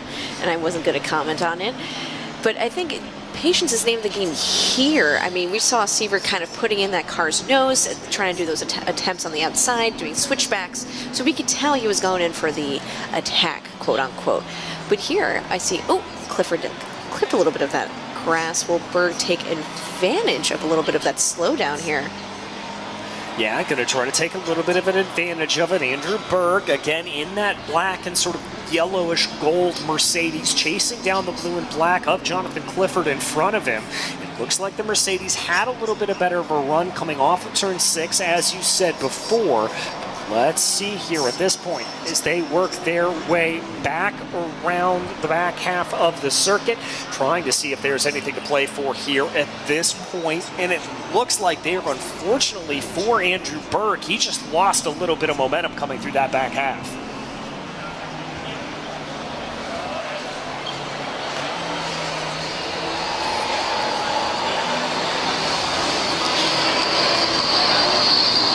Look at this, Ash. This is Cameron Martineau. If you thought problems here were done for Jordan Johnson, you were indeed mistaken, as Martineau now putting the pressure to the back of the number 12 Audi.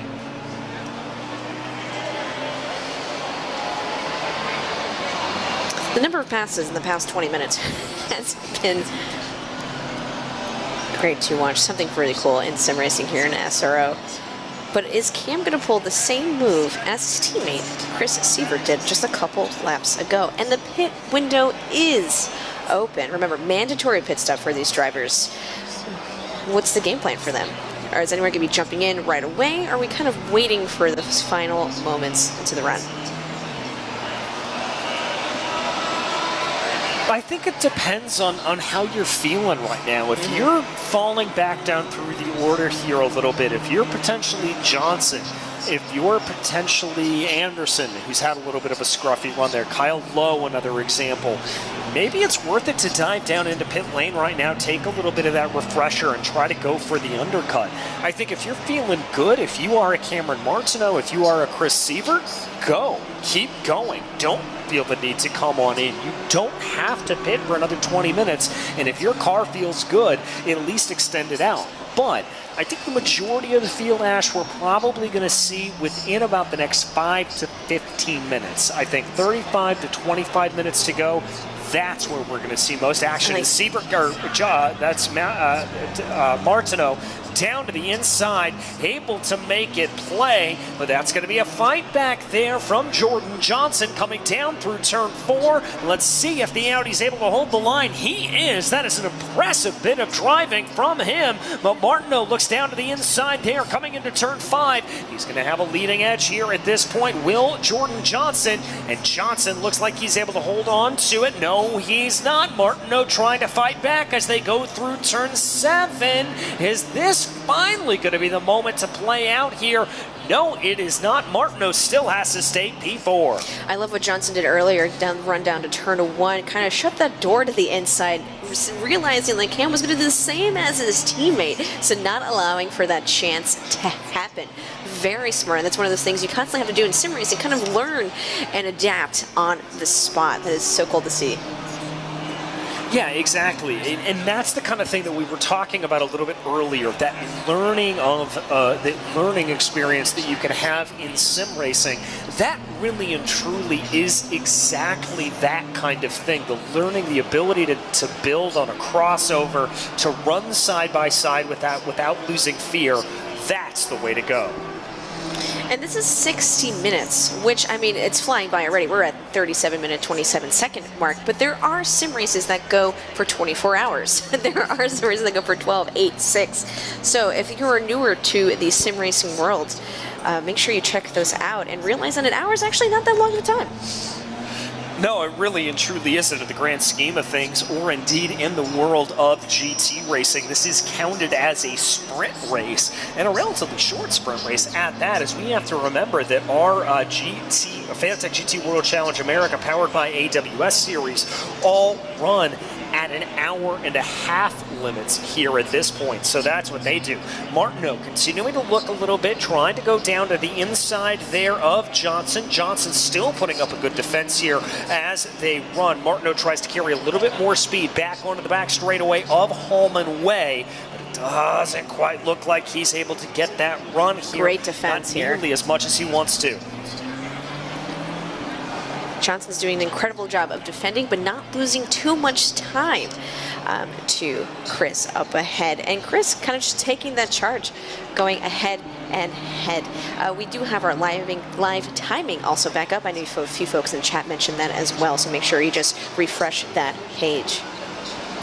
Yeah, and that makes my job a little bit easier. We don't have to keep squinting at our screen here in front of us. But clearly a couple of drivers having some problems down through turn 14 a little bit earlier in the lap, as there's a lot of that styrofoam from the bollards being kicked up and splayed across the track. I can tell you when we were testing things yesterday, Ash, I did that quite a bit, so I understand that pain. I probably wasn't putting in times nearly as good as these drivers are putting in right now. Looks like Martineau's fallen off the back here a little bit of those in front of him as we check back to D'Alessandro here at this point, running back down in about, that is 13th position, and Marie trying to go. And it looks like we've got our first takers down pit lane. That's going to be Arden and Nelson.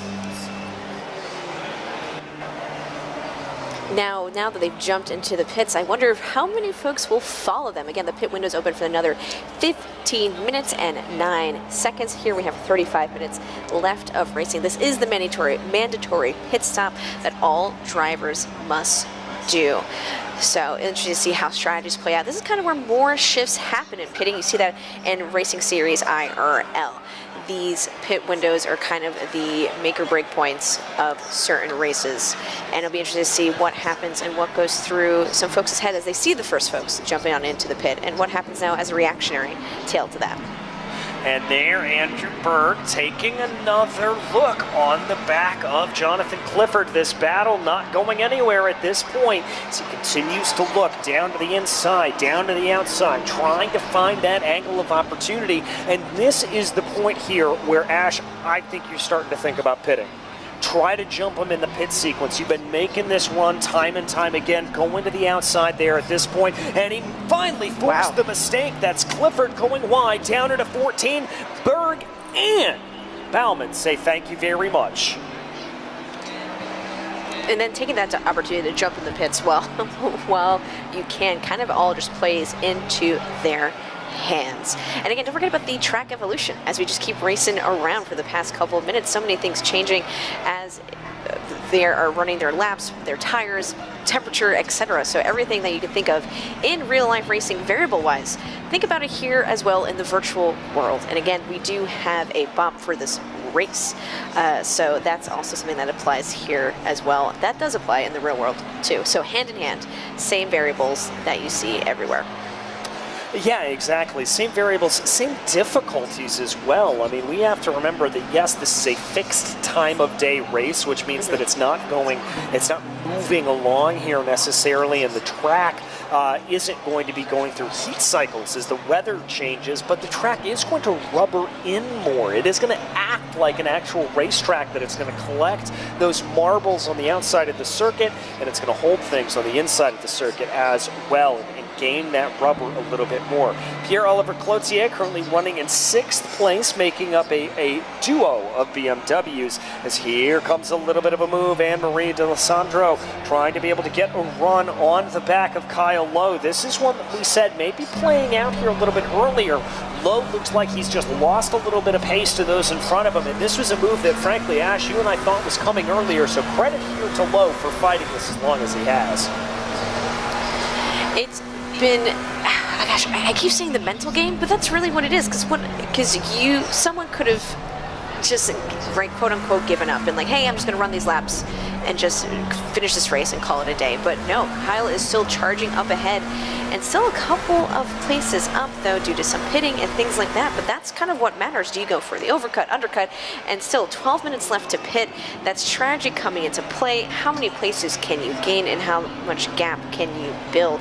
With Hutchinson pretty comfortably in the lead, maybe wanting to try to extend his lead right before the pit window closes. Yeah, and that's always a good way to be able to tell when drivers are thinking about maybe coming down into pit lane, as it normally tends to be one of those opportunities where they absolutely put down a blistering lap here at this point. But one driver who's in need of a blistering lap, that's Cameron Martineau, as this battle between himself and Jordan Johnson continues on here, now through the back half of the circuit. Now, we've seen Martineau be a little bit more aggressive coming down into turn 14, pushing a little bit more, trying to see if he can take something out of that. Carries more minimum apex speed. That's certainly going to help out that number 38, but it just doesn't quite look like Martineau's able to close down nearly enough in front of him. Cam is doing a great example of being so patient right now, because I know if it were me in there, I'd be trying every which way to get that pass done as promptly as possible. But Cam is just taking up that rear view mirror space for Johnson and just waiting for the perfect opportunity to jump and make that pass. Yeah, trying to be able to get that pass here at this point. Martineau just holding out, and this has got to be so frustrating here, Ash, if you are in Martineau's position. I mean, you can see that you have more speed, you know you have more speed, and you are just absolutely going tooth and nail trying to get by. And credit where credit's due to Johnson, just driving a perfect defensive game. By the way, we do have more drivers down in the pit lane. Alou, Gobi, Martin, and D'Alessandro all opting for their pit stops here. This battle is incredibly close. A lot of folks denoting that in the chat, and incredible to watch. Again, teammate Chris Seaver was able just to climb on up, passing Johnson, but I think Johnson, again, learned from that pass from his teammate and was able to kind of apply those things to Cam, knowing how they race. So that has been very cool to see how Johnson, like you mentioned, taking that defensive positioning, but still not losing too much time where Cam can pass, and Cam kind of exemplifying that patience game we were talking about. Yeah, just trying to be able to do that here. Well, let's see. More drivers coming down into pit lane, including your leader, Jade Hutchison, going to call it a day, as is Chris Seaver. Looks like Johnson's going to hold on out there for the moment, as is Cameron Martineau. Now, I don't know where they are. And important, as you saw on your screen there, Ash, it's not only a pit stop for the car, it's also a pit stop for the driver, as Martineau now going for a big move into turn 1.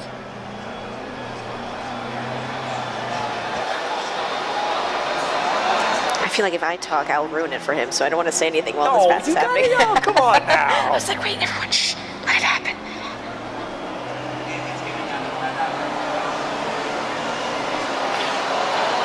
All right, well. And still trying his best to do that pass. Yeah. I mean, so incredibly close. This has been a very cool battle to watch. A nice back and forth that we're watching right now. But yeah, Hutchinson taking that hydration break. We appreciate it. Drink some water, everyone, if you're watching the stream, just FYI. Take that moment. Yeah, and I mean, we have to remember here that for a lot of these drivers, you know, for drivers in the real world, they've got that drinks tube that they're able to sip on from a bladder with liquid, normally some kind of water mixed with electrolytes, something like that, to be able to use on a little bit. But for these drivers out on the track, you necessarily don't have that ability to be able to do that. So you've got to try to hydrate when you can, and a lot of that is, frankly, the old school way of doing it, going down into pit lane, getting that drink of water. All right, now here's my question. Martineau and Johnson, looks like they're staying out here again, Ash. They're going for the long stop. Yeah, Cam wants to give us a show instead of undercutting. You know, I appreciate that. He's pit window's open for another 7 minutes and 40 seconds. They will, and this is a mandatory pit stop, so they do have to take it or risk disqualification. They do, but I'll tell you what, it looks like Cameron Martineau has had enough as the SRO esports driver, dives down into pit lane.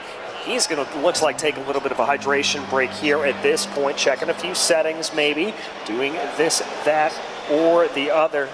There's something wrong. Something's wrong with the computer. It almost looks like a look of befuddlement there for Martineau. Something is wrong in that SRO esports car. May have forgotten to press something in the course of the pit stop. Hopefully he'll be able to get his way back out here shortly, and we as an audience aren't going to be deprived of that fantastic battle that we were watching between himself and Johnson. There he goes back out on circuit. I don't know what that pit stop time is going to be, so I think he was able to get that sorted there at this point. Great, so hopefully we can continue to see that battle, because that's been one for the chat that keeps talking about, but we still have so much going on up and down the grid. If you talk about Anne-Marie and Bauman down there, only 0.723 away from P13, and they have Clifford going towards Berg as well. I mean, this is continuing battling here at the 26-minute mark and 15 seconds left. Again, this was a 60-minute race with a mandatory pit stop, and there was a BOP in this race, balance of performance, BOP, so it's been very, very interesting to see.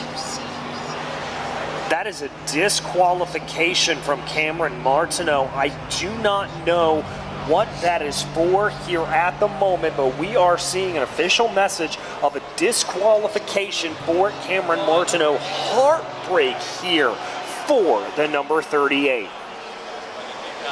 And hopefully we'll find out exactly what went down, but for now, back on the track.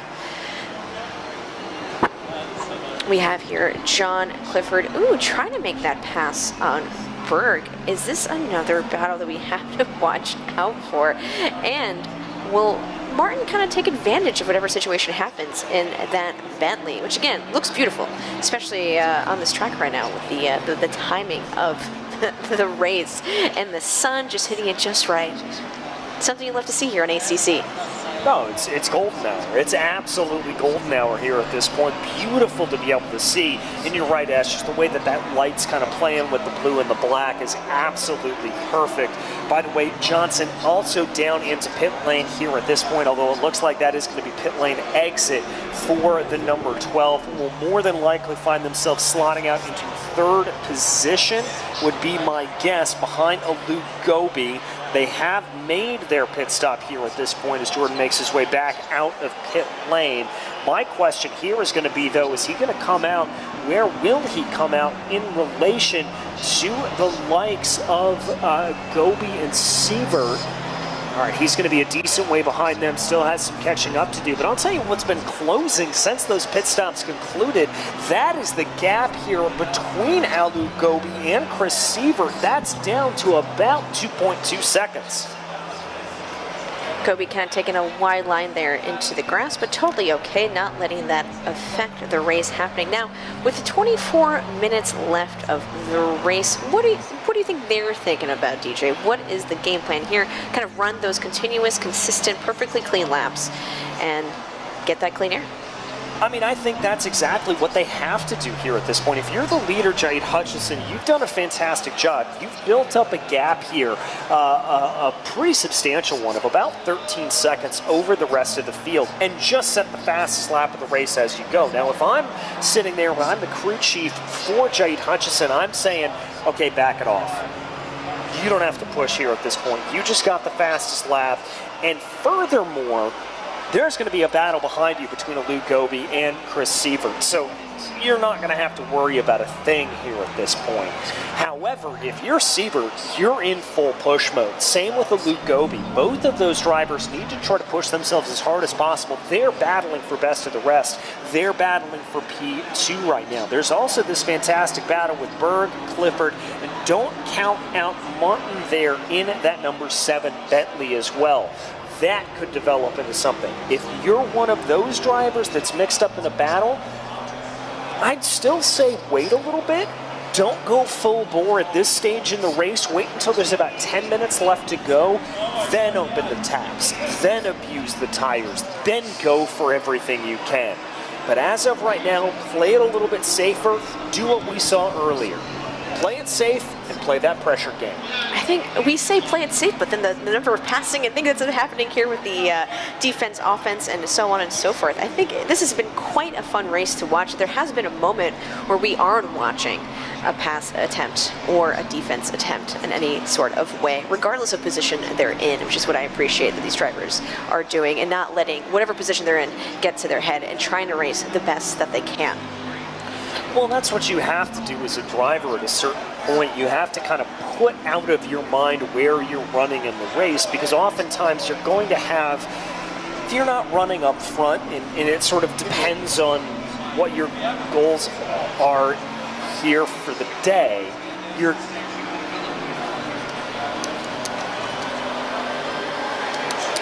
right, so we've got a little bit more, sorry for the pause there, we were just getting the information on what was coming in, is that Cameron Martineau, it looks like, accidentally shifted up into second over the course of going down the pit lane and hit about 100 kilometers per hour in the pit lane. Now, normal pit lane speed here is about 60 kilometers an hour, 50 to 60 kilometers an hour. So that's pretty substantially over there. Obviously, some kind of problem that existed on the sim that ticked him up and over, and there just a little bit of a glitch taking place, and that disqualifying here, excuse me, it wasn't a glitch, it was a human error, excuse me, human error there coming back to bite Cameron Martineau, is that a very, very disappointing way to end the race. And some folks who may be watching here at PRI, at the PRI Esports Arena presented by SRO, there is a pit speed limit. Of course, some of you who watch racing or have watched esports here on the SRO Motorsports Twitch channel or on the GT World YouTube channel are familiar with that, and if you sim race as well casually.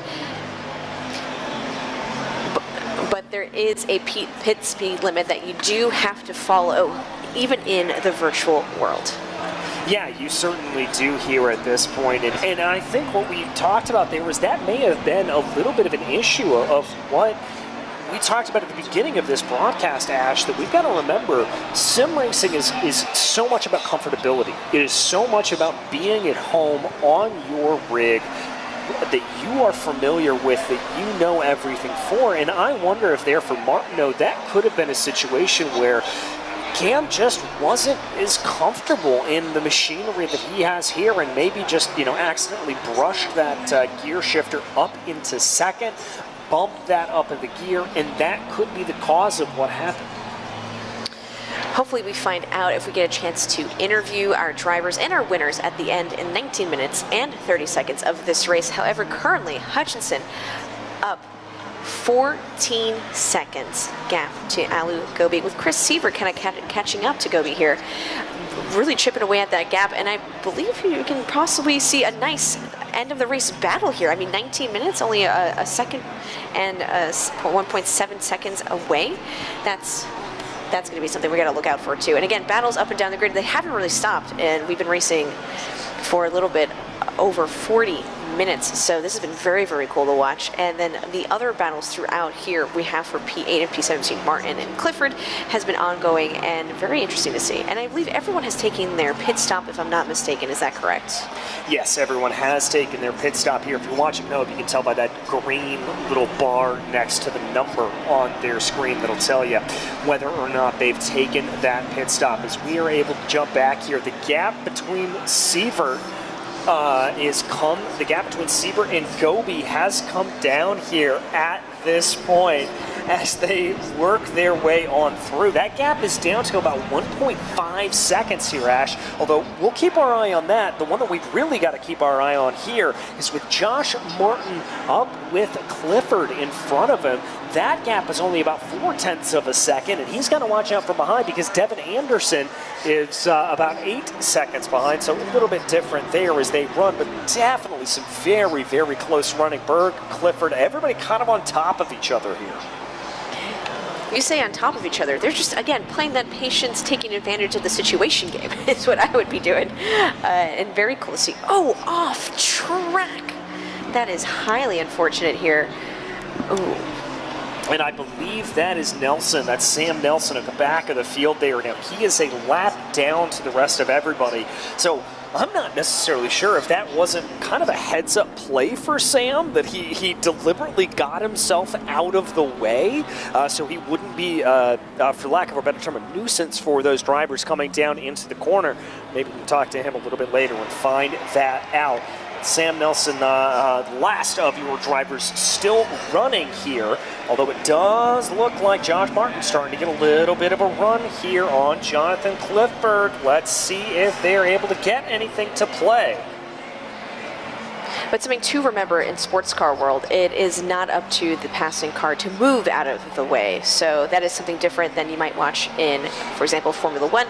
And that is up to the passing car to pass safely and cleanly, regardless if they are being lapped. Yes, exactly. Oh, that's a very sketchy moment there for Sam Nelson coming out of that penultimate sequence of corners. The rear end of that Porsche starting to want to break away a little bit more, and that can happen there in that rear engine car. You know, that's the Porsche for you. We were talking about that earlier. We were. A unique car in the way that it goes, it punishes those mistakes. Look at this in front, though. Look at Clifford and Martin. Clifford all the way down to the inside line, trying to defend as much as possible. Can the Bentley do it? Come on, Bentley. Oh, it doesn't look like Martin's got it here, but he's got a better run. Little bit of a slip as he kicked up some grass there coming through turn 2. This battle is getting very spicy. And we have a lot of Bentley fans in the chat, which we definitely appreciate.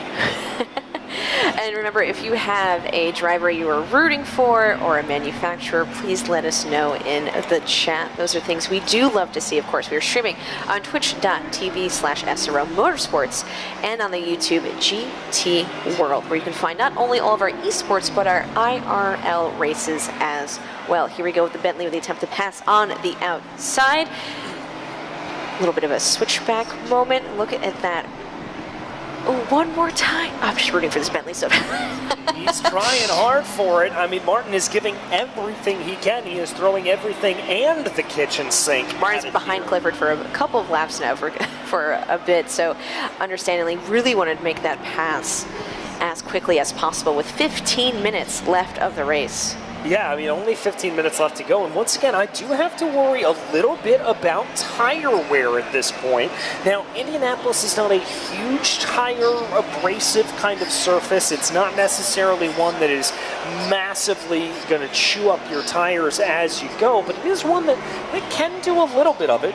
But I'll tell you what, again, we're seeing Clifford very defensive down to the inside. Martin now tried to go down to the inside, doing a little bit of a Colton Herta 1-2. Tries to be later on the binders, get up alongside that Lamborghini and get himself positioned into turn 2. Just can't make it work. Getting a little bit of an audience here at PRI. So if you are in Indianapolis, are thinking of attending PRI, we're also doing another sim race tomorrow at the same exact time, except it'll be a 40-minute sprint as opposed to 60 minutes. So make sure you stop by the PRI Esports Arena presented by SRO.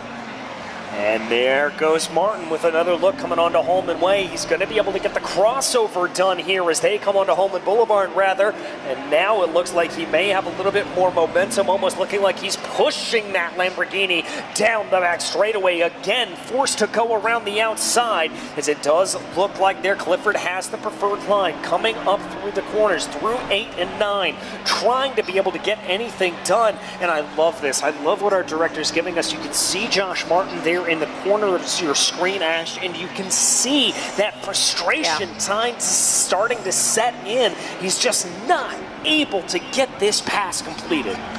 You mentioned earlier, right? You might feel like you're the faster. You can get it there, but you got to make that clean pass and keep it. Because you can not only pass, but you can just lose it in the next corner, which has happened definitely to a few of us before. So knowing exactly when to make it, get that run, set it up perfectly, and we might see maybe a little attempt at braking late here into turn 1. I think he's a little far back at this point. I don't think he quite has the run, but that's okay. Maybe take a lap or two, cool the tires a little bit more, try to build that momentum back up, and then launch into a full attack with maybe about 7 minutes to go. But the one problem is Clifford knows where he wants to be able to do that. He's going to be able to try to do that. We also want to just let you know that that battle here up for P2, it is now officially a fight. Chris Sievert, Aldu Gobi, the race is on for the final 2 slots on the podium. Chris trying to gain his qualifying position back here at P2 after turn 1 incident in lap 1. Can Chris get the second place back and hold it for the remaining 12 minutes and 17 seconds of the PRI Esports Invitational? Yeah, just trying to be able to hold on to it here as they go, looking down into turn 1. That gap coming down to about 0.8 of a second. Call it a little bit less as they come through turns 3 and 4 right now onto the binders. For number 4 as they continue to work, continue to do everything they can, trying to see if there is a little bit of a run. McLaren versus BMW here with Gobi driving that McLaren, Sievert in that BMW as they push themselves down through the line, down onto the back straightaway. Let's take another look back here at Josh Martin and Jonathan Clifford as they enter onto the main straightaway here. As this may be a run to the Bentley, and we've got split screen. That's just how good these battles are. Oh, I'm great, because I didn't know where to look. There's too much happening up and down the grid. Can the Bentley do it? Can the BMW pass for that P2, chat? Let us know. We have 11 minutes left of the race. Can Martin secure that P7 and climbing his way up the grid? And can Chris secure that P2 for a second year in the row? Well, we'd certainly like to hear at this point, as with Martin, just for the position alone to be able to get his way up and forward. We take a look out the back right now of Jonathan Clifford's Alpha SimSport Lamborghini, trying to see if there's anything to play, if there's any ability for him to get on by, to be able to hold that line as much as possible. Bentley doesn't quite look like it has the legs, as we've got about 2 minutes and 35 seconds left to go in this race. Time certainly starting to run out here at this point for these drivers. For Chris Sievert, who you can see on the corner of your screen, he is starting to push here and really starting to gain on the back of a Lugobi. I think it is only a matter of time before we see side-by-side between these two. I mean, again, have to shout out Chris here after that incident, kind of going all the way back down and charging back up the field throughout the 60-minute race to secure that P2 again. And I think we did have that incident. We could have seen a fine for P1 here.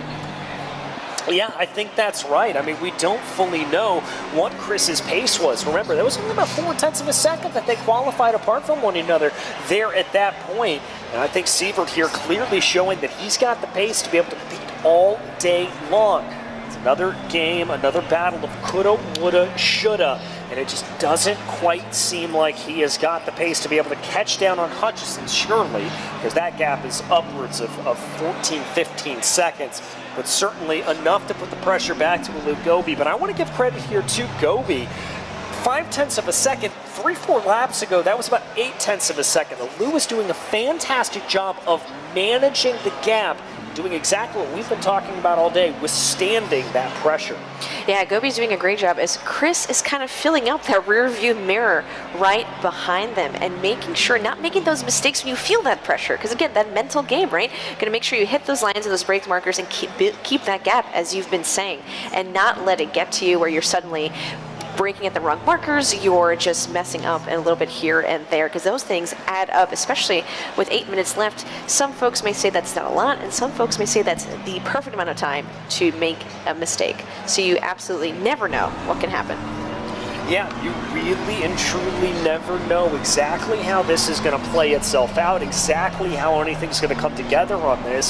So we take a look at Sievert again. A little bit of a wiggle there in front from the McLaren, as well from the BMW. The look of utter concentration as they work their way onto the back straightaway here at this point.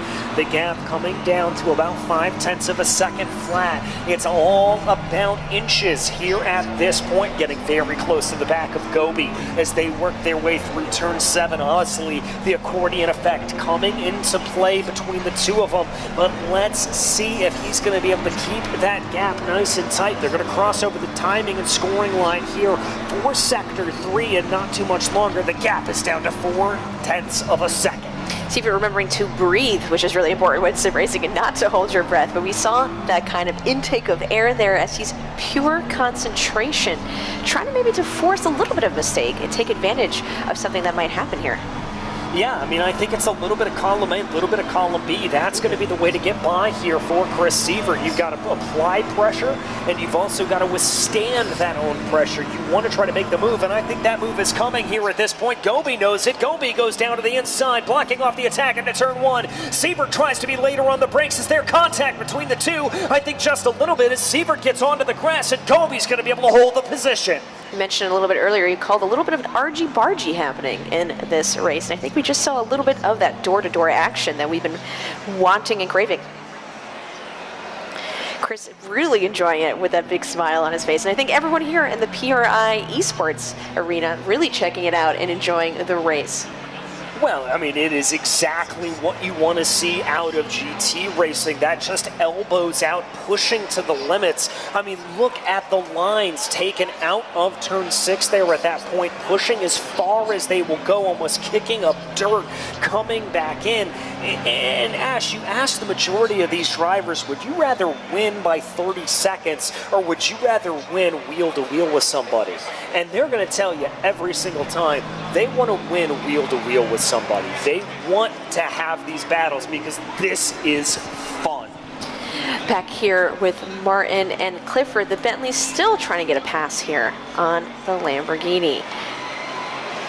Yeah, it just doesn't quite look like Clifford's been able to keep up the same amount of pressure that he was applying a little bit earlier on in the race. But now we check back in with Gobi and with Chris Sievert. Oh, Gobi's got a narrower line there coming out of the final corner. I think this could be the opportunity for Chris Sievert. And the move, will it be completed? Chris on the outside. Same thing again, another duplicate of kind of what we've seen, but will Chris be able to keep his positions coming out of the corner?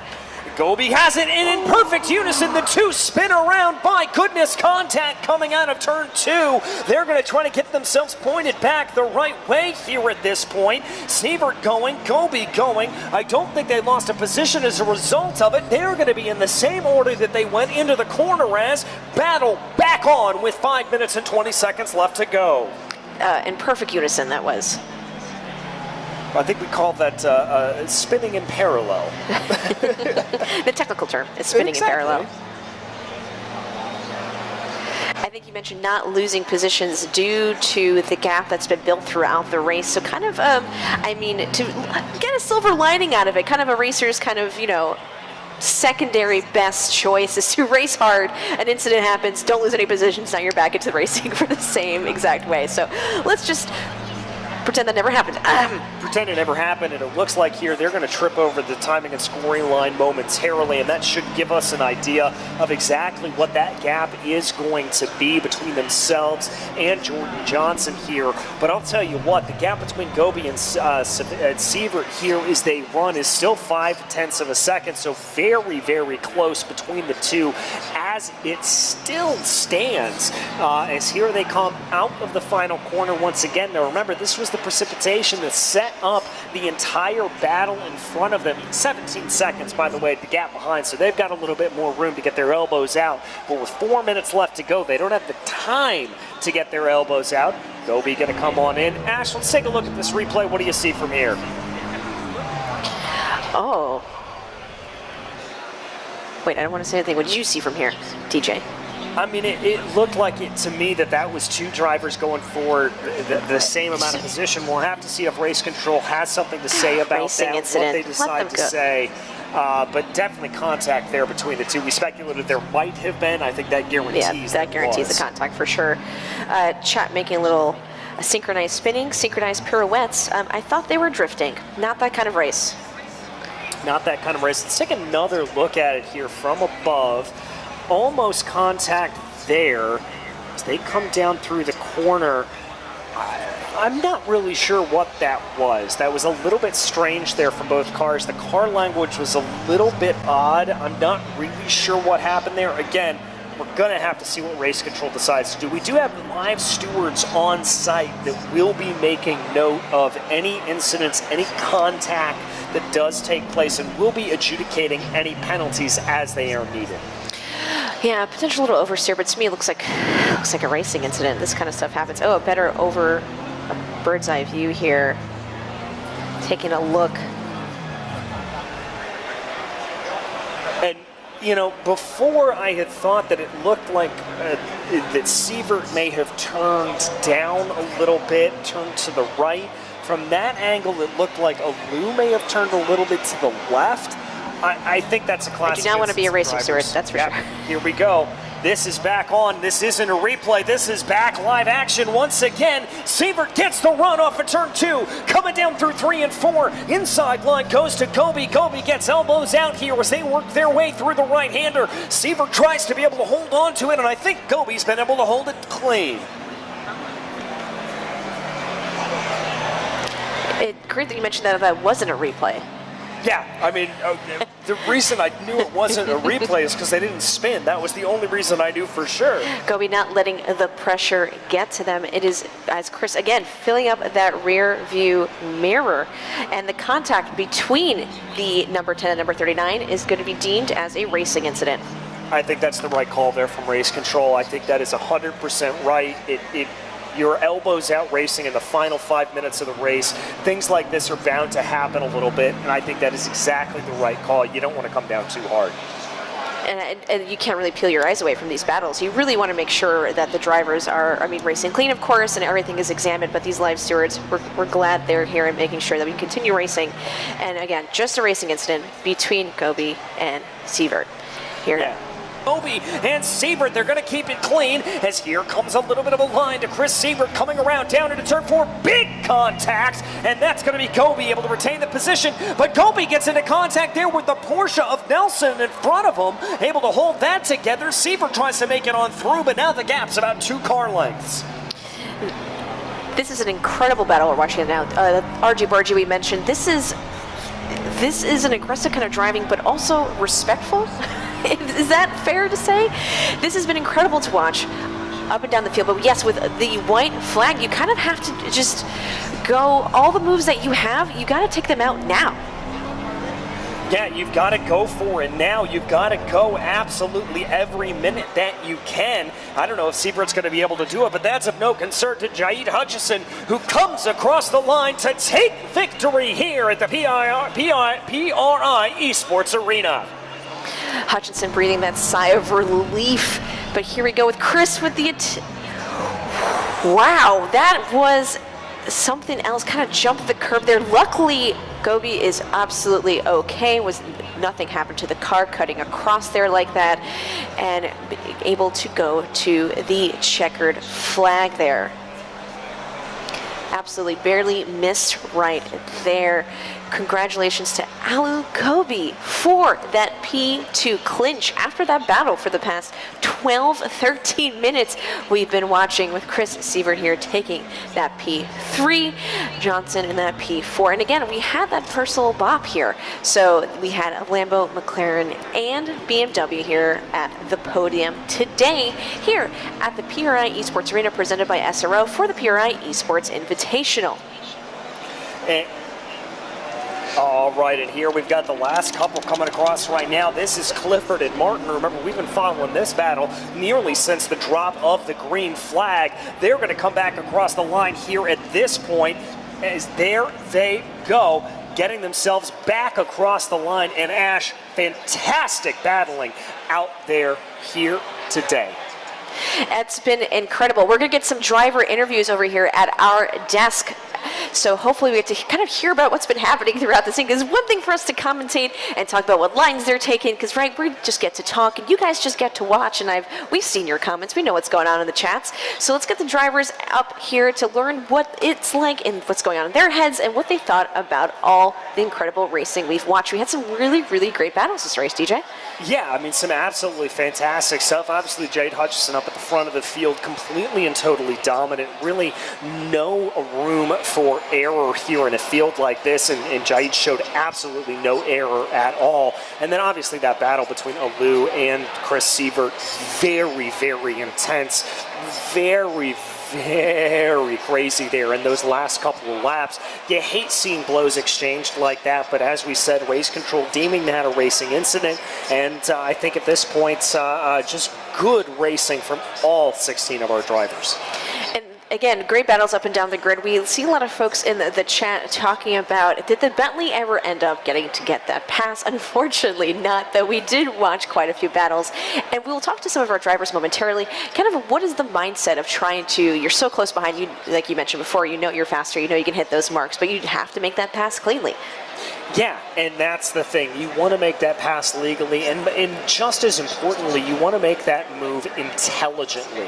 You want to send it down in a way that's going to play out, that's going to work, and that's not going to have any problems coming back to bite you. As we've got our microphone here, just waiting for our winners to make their way on over to us. And it looks like one of them is here already. Jade Hutchison, come on over, my friend. Congratulations, that was incredible. Here you go. Give you the microphone. First and foremost, how was your race? We didn't see much of you. Oh, my race was okay, I guess. It went smoothly as planned. I just focused on my consistency, try not to worry about who's behind me, and yeah. Get your mic a little bit closer for us. There you go. But yeah, so, I mean, a good, consistent race. You were able to make it run. How much prep did you put into going into this? Practiced the night before, and that's it. That's pretty iconic. Gracious. Yeah. Now, what's your mindset? You did that qualifying lap, getting that pole position. Okay, you mentioned the practice the night before. So qualifying, you're just like, hey, I'm going to run my best lap, and that's going to be it. And then making that move into turn one, making sure you got away cleanly. What were your thoughts there? I was just trying not to get rear-ended in turn one, so I went a little deep to make sure I didn't get hit. And yeah, I just tried to get away from there. And building that gap, what's kind of your mindset here? Because you're not chasing anybody, right? Do you have Lewis Hamilton talks about how he has someone in front of him, like in his mind, that he has to chase down, which is how he keeps consistent in hitting his brake markers. What is something that you do? I just try not to look behind and just focus on my lap times, just trying to stay consistent. That's all. Well, Jade, a fantastic incredible result, drive. A fantastic drive, my friend. Congratulations. And anybody you want to shout out before we let you go? Just shouting out Lamborghini Esports team for, again, supporting me and yeah, giving me this opportunity. Yeah. Well, fantastic, my friend. That is your victor, Jade Hutchison. Congratulations, man. That was one heck of a drive. And looks like, who do we have up next? Alu Gobi coming on in P2. A fantastic run at the end. Some very elbows out racing. How does it feel to be able to take P2 here? Feels really good. I think my favorite part of that was turn one. And my not so favorite part of that was the last few laps. Chris really put it on in terms of pressure, so I'm just really happy to be here. Speaking of, how do you keep that pressure from getting to you? Because we were kind of talking and joking that someone flashes their headlights at me in a race, and I'm just like, I'm done for, you know? So how do you make sure in your headspace, in your race, that you don't let that pressure get to you and you keep driving your lines consistently? I wouldn't have it any other way, because if you don't really have anyone to chase or to defend against, you get complacent. In the first part of the race, I was fighting off highway hypnosis. So, yeah, Chris, in a way, made me faster. A little bit of battle to kind of keep making sure you're hitting those lines. And is there anything that you want to give for tips and tricks for folks who are trying to get into sim racing and become so quick as you guys here today? Is there anything that's been working for you prepping into this race? I think find some friends to race with. That's number one. And then after that, find some competitive leagues to participate in so that you can really test yourself. Absolutely. Well, fantastic, Lou. I've got to tell you, I hope you get a chance to watch the broadcast, because we were hooting So and cool. hollered about it. We absolutely loved it. Thank you for putting on a show. Anybody you'd like to shout out? I'd love to shout out the rest of the drivers that made it here today. I don't think it would be a race without everyone here. Everyone's made considerable efforts to make it, and of course SRO, Fanatic, and PRI. Awesome. Thank you so much, and congratulations again. That was really fun to watch. It was a blast. Thank you. Thank you so much. And now it looks like we've got third place ready to join us, Mr. Chris Sievert. And Chris, we just talked to Lou about those last couple of laps, but I want to take you back before we get there. Turn one, lap one, what happened? Well, Pull your mic up a little closer. oh, like this? Okay. Well, turn one, lap one, I would say that's kind of where the race started for me. It was not quite what I expected. So when I hit the brakes on turn one, I already knew that I was kind of a little bit late. I was going deep. So when I looked in my rearview mirror and I saw like 3 cars all coming up to me at the same time, faster than they should have been, oh geez, I had to bail out and went a little bit wide, and thankfully no one actually hit me. So that's kind of what I was trying to avoid. And after that, I just rejoin and then get in your mindset, okay, now this is a recovery race a bit, which is not the worst thing in the world. I've actually, something I really enjoy, just, because otherwise you just be out in the front and not really have people to race against. But that's just kind of the whole shtick. And now I want to take you to the last lap, because we saw the chat saw a little bit of what happened there. What did happen to you from your perspective? Well, I mean, those whole last 10 minutes was just exhilarating, trying to fight and pass Lou, but she was just on point, defending like hell, and I always say rubbing's racing. And I honestly, I feel a little bit sore being on the receiving end of that finally after I don't know how long it's been, but she did a really good job. So come to the last lap, kind of the last couple turns, there was a big enough gap to fourth, and I was almost close enough to just kind of send it. So you miss 100% of the shots you don't take, so I just sent it, and it wasn't great. So I bailed out as best I could, and thankfully I didn't kill a Lou. So that's it. I'm just conceding. She did a good job here in that spot. We definitely noted, and folks in the chat as well, the big smile you had on your face during the fights. Is that one of your favorite parts of racing, that wheel-to-wheel action? Absolutely. Having people to race against is just the most fun part about racing. Hot lapping and improving your lap time over and over again is one thing, but you can do that anytime, any day of the week, any hour of the day. But when you actually have fun people to race against, good drivers that, to push you to your limit, that is just what racing is all about. And how did you learn your style? I mean, we saw that turn one incident, and then you climbed your way back up the grid. What is maybe a piece of advice you'd give to someone who wants to be that way, able to kind of chip away those points and chip away those placements getting back up there? So I would say every incident is avoidable to some extent. To anyone who does racing, I learned that a lot when I was first started doing endurance racing, long form racing. where you realize that you gain places not so much by being the fastest driver on track, but by being the one that was able to finish the race, honestly. That is where the most of the points come from. I mean, the difference between like first and fifth might be pace, but you can always do well if you always avoid all the incidents and crashes, and that's something that I've always kept in the back of my head, and just, you know, give people space, and you will probably be rewarded for it. And to be a little cheeky, today you've received P3. Last year you have P2. Next year, can we expect P1 from you, Chris? We can only hope. I would like to lock out the triple. Would that be what would that be? A hat trick? No, that would be if you win all 3 in a row, right? Yeah, there's a word for it. There's a phrase for it, and I don't know what it is off the top of my head. I should probably look that up. Full House, maybe? Yeah, there we go. We'll roll with that. We'll roll with that. Well, Chris, thank you so much. Anybody you want to quickly shout out before we let you go, my friend? Well, honestly, I just want to thank, you guys for putting on the whole event, all of SRO, and, this event, and then PRI for letting us come in here.